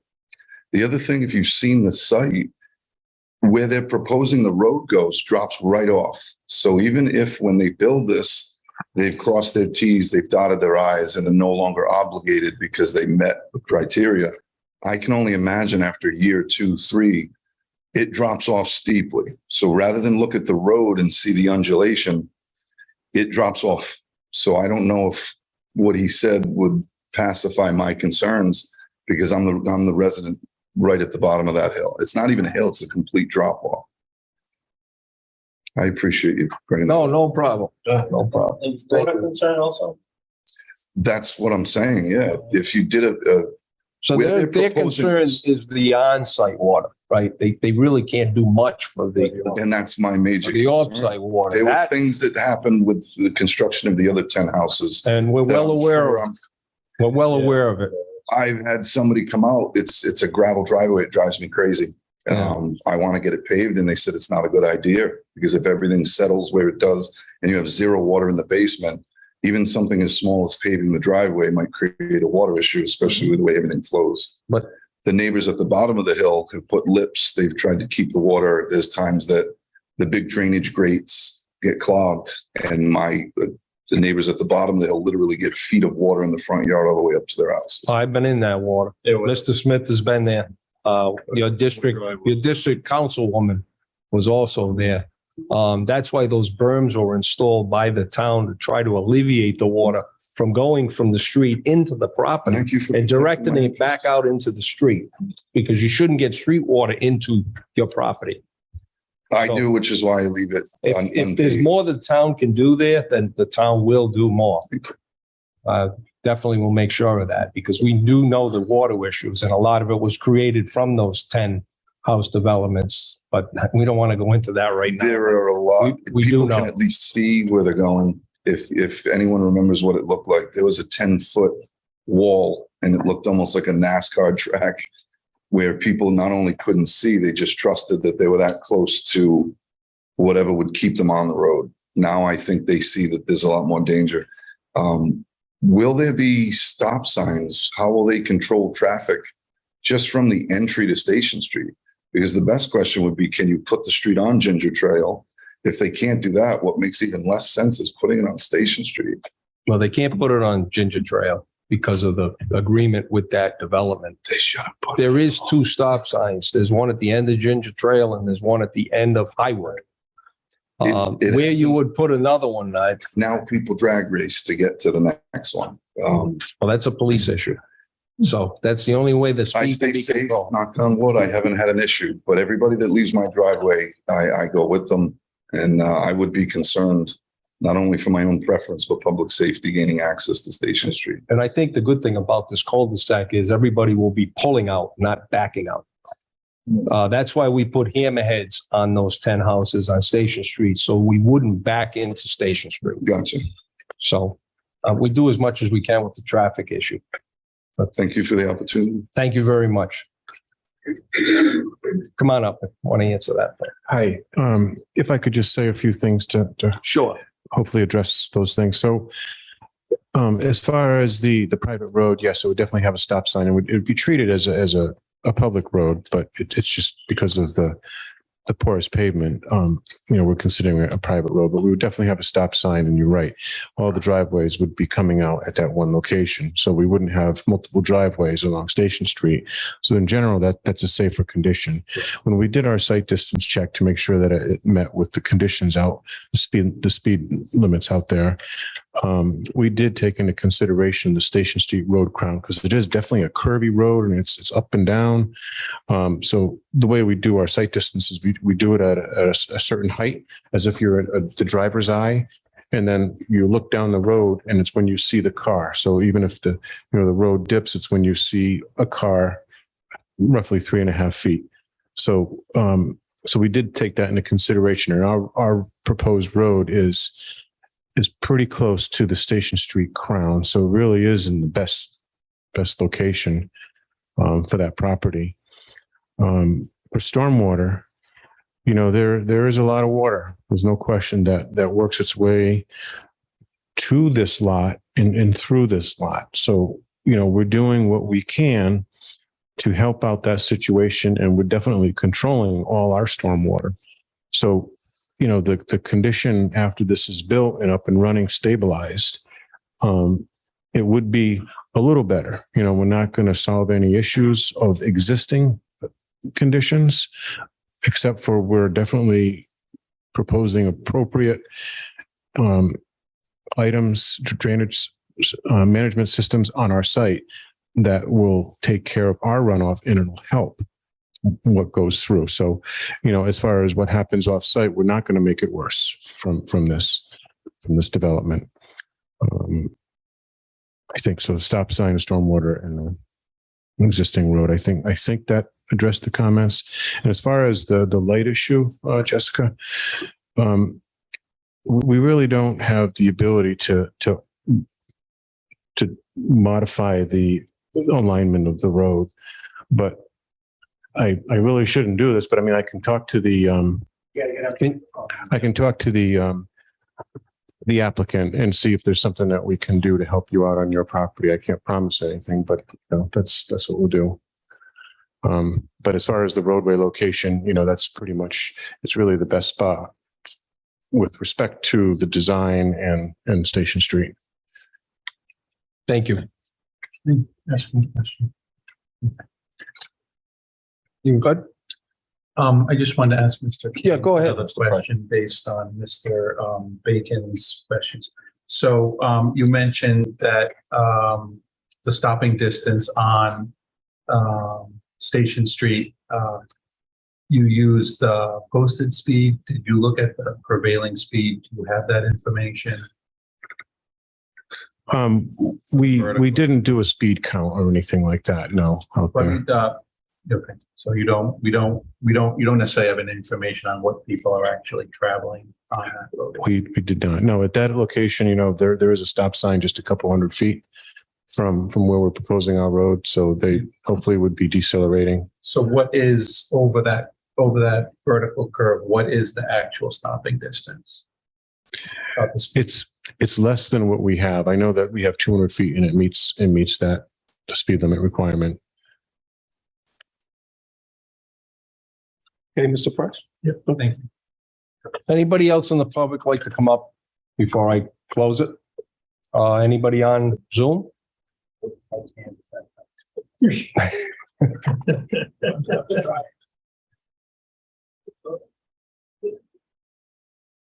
You there, Ed?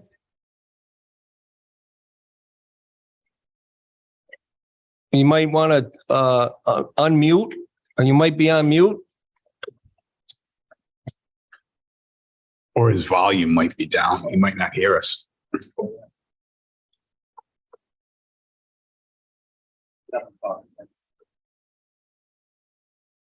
Ed, hands down, going. He's gone. No, he's still there. Is he? Just took his hand down. Ed, are you there? Are you there, Ed?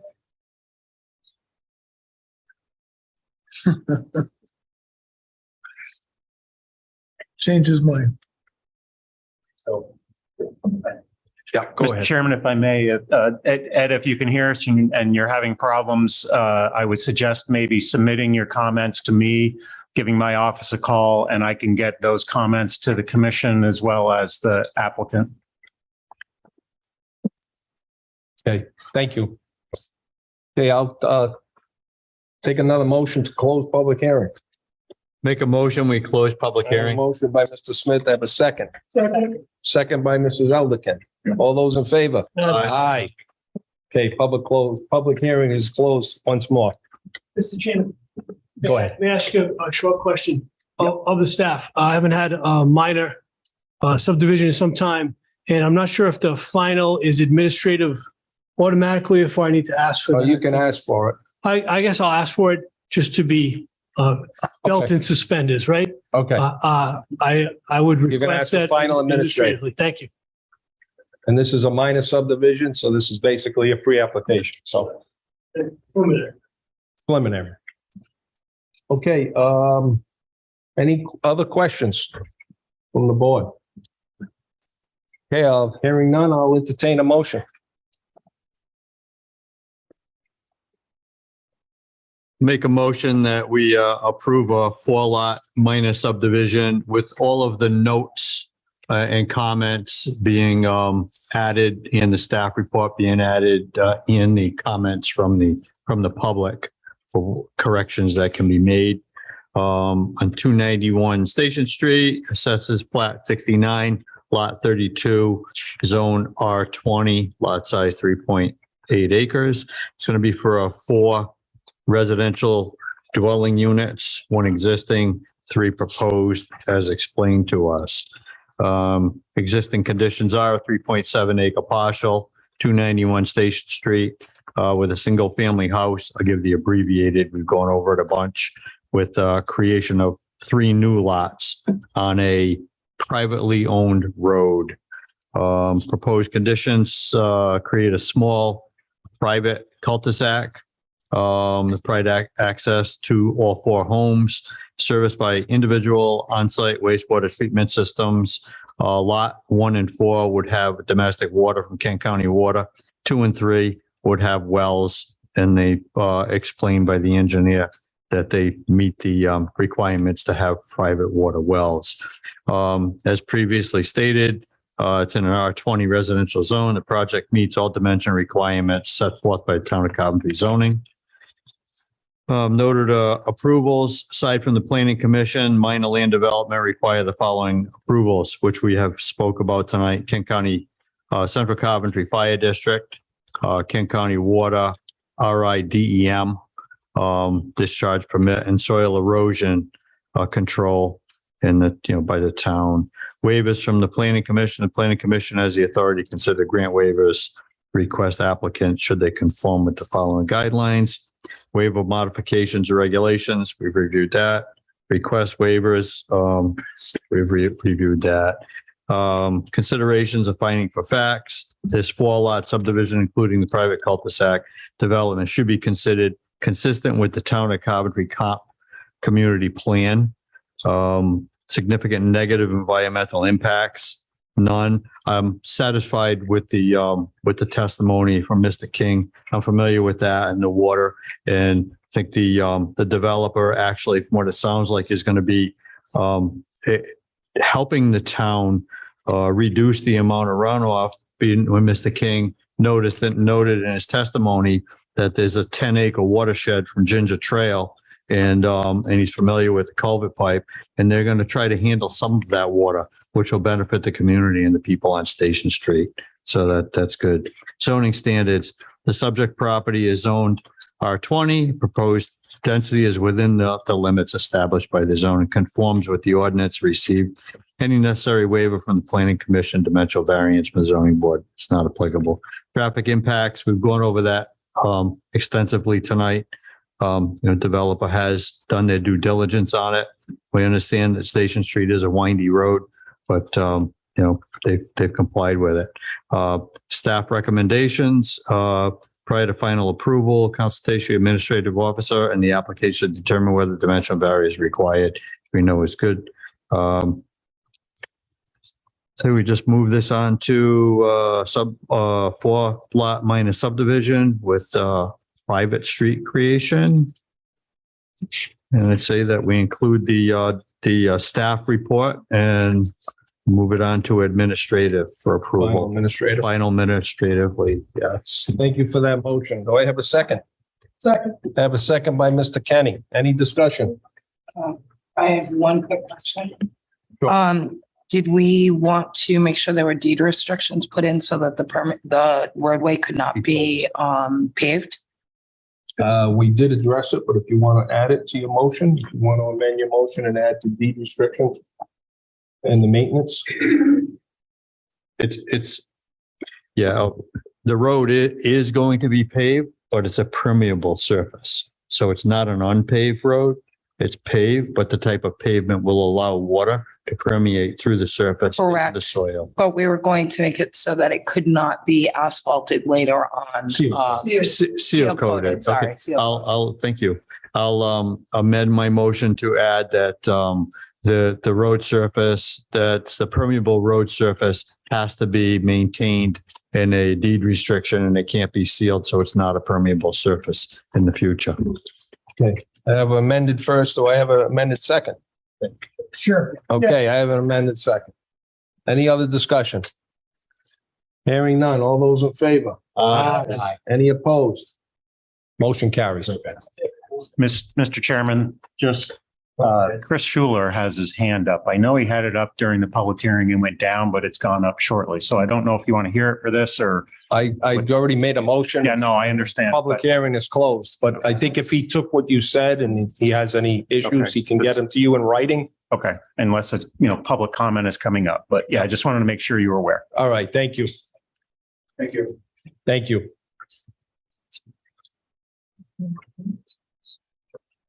Okay. Okay, next we have director's report. You had a letter for us, Herb? I do.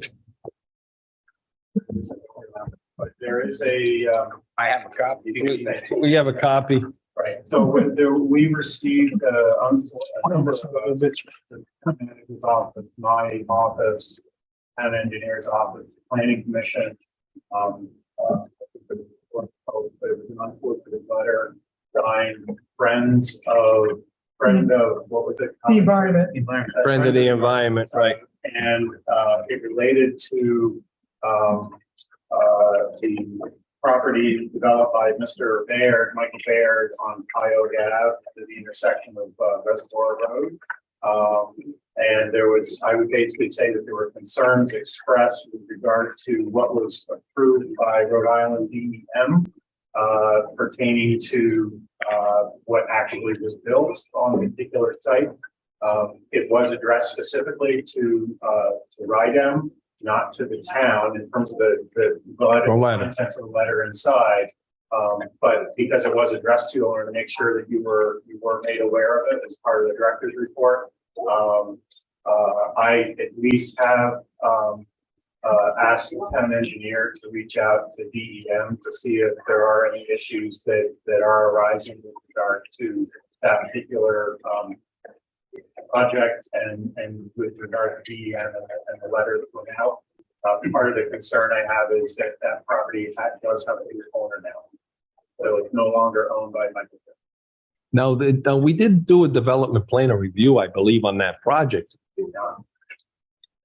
We did we did do the project. I don't know if it was transferred to the new building that was put there.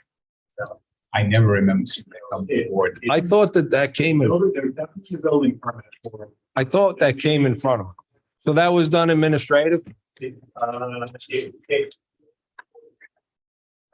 I would prefer to have that discussion with you in Yep. a warrant type of situation. Okay, no problem. It's just confusing. There are some issues, I think, with that particular property with regards to whether it did go through DPR, it did get a building permit. And I think the prior director misinterpreted how a minor application is approved. Okay, that's enough said, but it's confusing. Right, exactly. Because it should have had a landscape. It's too late to get into, I'd rather have a present item and go through. No problem. My understanding versus what may have occurred. Thank you for that. We do have a public comment for anybody that wants to come up publicly. Maybe Ed wants to say something on the public comment. This is Chris Schuler. Chris Schuler. So Chris Schuler, can you hear me? We're in public comment. I hear you. Can you hear me? Yes, go ahead. Okay, great. Chris Schuler, 12 Jack Pine Road, Coventry. I'm a volunteer in both local youth baseball and scouting programs. I also serve as the president of the Wood Estates Residents Association, although tonight I am speaking only as a resident and community member and not on behalf of the association. I'm speaking tonight in opposition to the Coventry Crossings mixed-use development proposal. I understand this is early in the process, but we need to nip this in the bud quickly and not waste countless hours on this issue. The representative for this proposal cited tonight that the lot is vacant. That is quite a misleading assessment of and representation of this beautiful piece of land in our town. He came down from Providence tonight and used plenty of misleading statements and big words to elude the true impact of this project. Please do not be swayed by his use of the word diversity. This project does not offer diversity, it offers congestion. He spoke of synergies, yet in truth, he's referring to profits, benefiting his client and not benefiting current residents of our town. Apparently, in an effort to sway the Planning Commission tonight, he even made bold statements asserting our town's lack of effort to provide affordable housing and meeting our goals.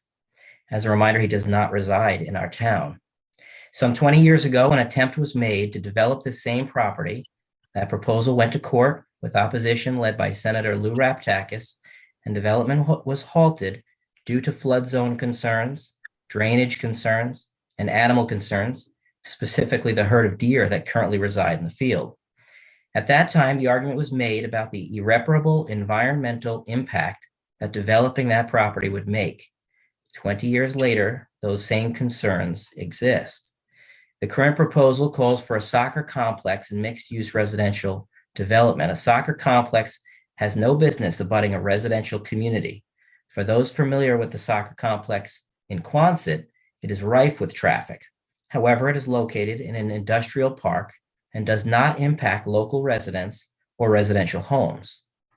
If you've not been in Wood Estates during school drop-off or pickup times, you will see the enormous number of cars and traffic and speeding we are currently facing. Imagine adding over 168 new residences pouring into Wisteria Drive. Make no mistake, these developers could care less about traffic or tournaments. They will not be here. They will be home counting their profits while we sit in traffic. This proposal would be devastating to our small community of Wood Estates, of which includes 500 homes, some of which pay the highest taxes in our town. There are plenty of places in town that offer commercial property, empty parking lots, empty buildings, yet this developer wishes to take our green space away for profit. Route 3 alone hosts a giant empty lot next to Burger King, an eyesore for years. Coventry is not Warwick. Coventry is not Cranston. Coventry is not Providence. Let's preserve what remaining green space we have in Coventry. Let's not overdevelop land when we have alternative sites. Let's work with the developer to find an alternative location for this complex and for affordable housing. We do not want the noise, the traffic, or the pollution that will come with this proposed development. I'm confident that our local legislators, including Senator Lou Raptakis, will fight this tooth and nail, as will the residents of Wood Estates, of whom I have heard from many households alone since we were notified of this meeting earlier today, all in opposition. I'm calling on all of you, our Planning Commission members and our Town Council members, to oppose this proposal. I also ask that members of the Wood Estates community be considered to be invited on this upcoming site walk if appropriate. Thank you so much for your time and your efforts on behalf of the town. Thank you for your comments. Is it my turn? Yeah, public comment. Name and address. Melissa Jones, 26 Wood Cove Drive. My backyard is that field. And we already have flooding problems in our basement, as do all of our neighbors. We have gone to a lot of trouble. We spent a lot of money to make sure that we don't have flooding problems in our basement. There will be no trees. There will be nothing to keep the water in the ground. That is not a good idea environmentally for the environment or for the people who live there, who pay taxes, who have to look at that. It's hard enough to look at the Dollar General in the winter. Okay. So there's that. And then also my children get on the bus at the corner of Wood Cove and Wisteria. It's already a dangerous intersection. And when my children go to high school, they will walk. They will not take a bus because we can't afford the children we have in Wood Estates. So by adding 168 children, potentially, we're adding to a school system that's already under a lot of pressure. We can't get a bus. Sometimes we have to drive our kids to school in middle school and elementary. So who's going to pick all these kids up? These narrow roads, how are these buses going to get down? And for people who say soccer tournaments don't happen at 4:00 in the afternoon, that's when soccer happens. So they're crazy. And I'll be at every single meeting going forward, and I'll get more of my neighbors to come, but I didn't want to let the moment go by without saying, Mr. Landry was funny when he said, it's a friendly intersection. And I thought, go back to Barrington because you don't live here. So that's it. Thank you for those comments. See you at the next one. We'll have a lot of public hearings coming up. So, yep. Hi, sir. Thanks for waiting for public comment. Thank you for the opportunity Name to and speak. address, please. Michael Grattan, 94 Wisteria Drive. Just to piggyback on some of the things I said, I know there'll be testimony later. I did want to just bring to attention when the site visit does happen. One of the things that I noticed about this projected that and like you, it's my backyard too. My backyard abuts that field. And I'm looking at it, and my house sits more than 80 feet from the property line. There's going to be 3 houses in my backyard less than 40 feet from the property line. So I don't think that development fits within the current neighborhood structure. Sure, it's commercial developed with Dollar General and it's and all that. But my neighbors, we have lots that are all about the same size. They're all conforming to each other. And now I'm going to have neighbors, which I'm happy to have. I love my neighbors. One of them sitting right there. But now between our 2 houses, there's going to be 5 houses behind us closer to our property line than our own houses are close to our property line. So that's a concern, the environmental concern that everybody's noticed. And yes, Mr. Kenny and I would go way back to soccer time when we did soccer. And if you've ever seen the traffic coming out of Fish Hill on a Saturday, which I'm sure you all have, that guy's crazy to think he's going to have a tournament and there's going to be no traffic impact. And I just also want to say that I think it was conjecture and speculation at best when they mentioned that commercial soccer thing would have benefits to the town and possibly to the state, to the town and to the schools and all that. I think it was rather disingenuous. It's not going to have a benefit. They're going to charge a fee for access to it. We already have beautiful soccer complex that CSA maintains down at Fish Hill. To have something competing in town, another place, that's great, except for the fact it's just more traffic. My house, I hear all the accidents that happen at that intersection. You're all aware of them at Harkney Hill and Newsnack Hill Road. They happen all the time. It's going to increase. I think it's a public safety issue. I think it doesn't conform to the neighborhood. And you want to talk about water issues? Everybody knows my house. I've spent thousands of dollars to put in French drains, pumps, and a generator to make sure that the groundwater doesn't seep up. Both of my neighbors, one next to me, one across the street, have had to replace their septic systems a number of times because the groundwater, for some reason, seems to travel from that field down through our house and into Maple Root Pond. So there's a groundwater situation very specific to our area that's only going to make it worse. So that's all I have to say. I appreciate your time, the board's time. I don't want to Thanks for waiting and thanks for your comments. I appreciate it. Thank you. We're going to have a couple of public hearings on that at least, so. Name and address, please. Yeah, Casey Factor, 92 Wisteria Drive, Coventry. So I don't know if there's anything else I can add to all the things they just added, but this is agree with them. Yeah, I agree with everything Mike, Chris, everyone that's come up here and talked so far. It is in my backyard as well. Water issues, traffic, location, everything about it. All a concern for me. So I definitely object to anything that's going to go on in that space specific to that, just drawing pressure on the schools. My kids, I have 3 kids, 10, 9, and 7, all go to the school system, all at the bus stops. Same exact concerns that were brought up here today. So I don't know if I can say it any better, but I'm against the motion. So all right. Thank you. Thank you for your comments. Go ahead, Herb. On behalf of Kim Shockley, she has submitted some comments basically related for the same project, basically asking questions about the fit of 168 units onto that particular parcel, the planned traffic pattern. Secondly, protection of the tree, and you know what I'm talking about when I say the tree, by making sure that we keep it aesthetically attractive. Also, issues with the field, the soccer field related to traffic, especially lights at night, and then the water issues. So those are the issues that I'm entering in the record for her. Okay. She couldn't make it tonight. Anybody else? And he already spoke, right?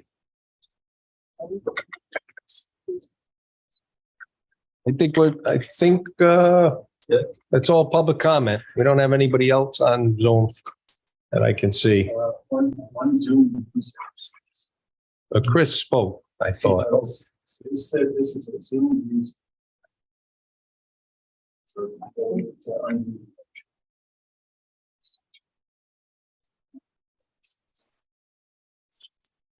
Hello. Yeah. Hello. Name, please. Yeah. My name is Jesse Shockley. You just read my wife's comment. I live at 12. Okay. 12 12 Kingswood Drive in Coventry. I think I have a couple concerns, of course, many of which I don't happen to be in a situation where my property would be adjacent to this project, but I do live in the neighborhood adjacent. I have a couple of concerns. The first of which is, as the town is working diligently to come up with a comprehensive plan that will help to determine the future course that could potentially look to alleviate some of the problems that we've had in the past of acting too quickly or in a knee-jerk fashion. I think a project specifically of this magnitude, as opposed to, and you see it in direct relation to the smaller subdivision that you guys were addressing earlier. I think a project of this magnitude being leveled at a point where we haven't come up with the town comprehensive plan, or we're not finished with that yet, seems to me to be a really bad idea. I think I could piggyback on, as someone who, from a soccer standpoint, could benefit from the competitive soccer fields, that the idea that somehow these tournaments and games would not contribute to traffic pattern except at specific times. And I think the thing that people aren't considering, or the gentleman representing the developer isn't considering, is that it isn't as if people show up at 1 o'clock or 2 o'clock or 8 a.m. to play a soccer game and then spend the day there. It's that people would be in and out of that facility for the entirety of the day. So I think, I think the main concern is that, for me anyway, is the idea that a project of this magnitude, this close to the resolution with the comprehensive plan for the town, it just seems a little bit rushed. So, I guess at this point, I would say until the town comprehensive plan was in place, and until the concerns of the residents of my neighborhood, my kids' neighborhood, are addressed and resolved, I would have to stand in opposition to this. I think another consideration that really would make me wary on a town-wide level is the idea that the legislation that protects moderate and low-income housing allows it, or makes a condition where the they can just go right to the planning board instead of involving the town council, who could represent the population at large. That makes me extremely wary. So anyway, those are my early thoughts. I know this is a preliminary hearing, but I think, like my fellow residents of Wood Estates, I think you can count on me and my neighbors to be vocal and in high levels of attendance at these hearings. Thank you very much for the time. Thank you for your comment. There's a camera online. Kim? Kim, you Hi have there. your hand up? Yes, I do. Name My and name- address, please. Yep, Kim Smeals, 122 Wood Cove Drive. Hi, Kim. Hi there. So I'm at the very opposite end of Wood Cove from where this would be.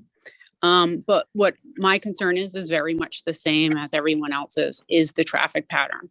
I have 2 young children, and there's about 7 children within a 6-house radius here. And if you sit in my driveway in the morning, in the afternoon, you will be very scared for your life, quite honestly, never mind your own children's. And then now to put in more houses, or residents, I should say, in a small area that's going to have an increased traffic pattern, I'm now more scared. From a person that has been physically run over by a car while walking on a sidewalk, and seeing these cars go 100 miles an hour through my neighborhood is disgusting. And to actually even think about something like this coming in such a highly populated area already, it doesn't make any sense. And I agree with Mr. I believe it was Schuler. He voiced it very nicely. And I really hope that this does not go through. Thank you for your comments.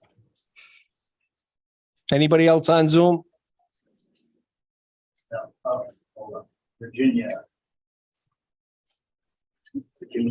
Virginia, you there? Yes, I am. Can you hear me? Name and address, Elliot. please, Virginia. Virginia Elliot. Schuler, Did you put laundry 82 in? Wood Cove Okay. Drive I think it's done. So in you can put it in. Coventry. Yeah. I got you. Okay, go ahead, Virginia. I have a few concerns, same concerns that everyone else mentioned. In addition, I feel there will definitely not be enough parking for this soccer facility. And my other concern is there seems to be an emergency exit going into Wisteria from this whole complex. Is this going to be a problem with like becoming a through street? And like someone else mentioned, there's a lot of racing from the high school and around through Wisteria and through Wood Cove Drive. And that is a major concern. There's many, many children in this area. That's my main concerns. Thank you for your comments. Thank you. That's it. That's it on Zoom? Yes, that's it. Okay, and anybody else want to speak at public comment? Okay, I'll make a motion to adjourn. A motion to adjourn. I have a motion, I have a second. All those in favor? Aye. Yes. Get the second, yeah. Who's you made Sherry second it. Sure.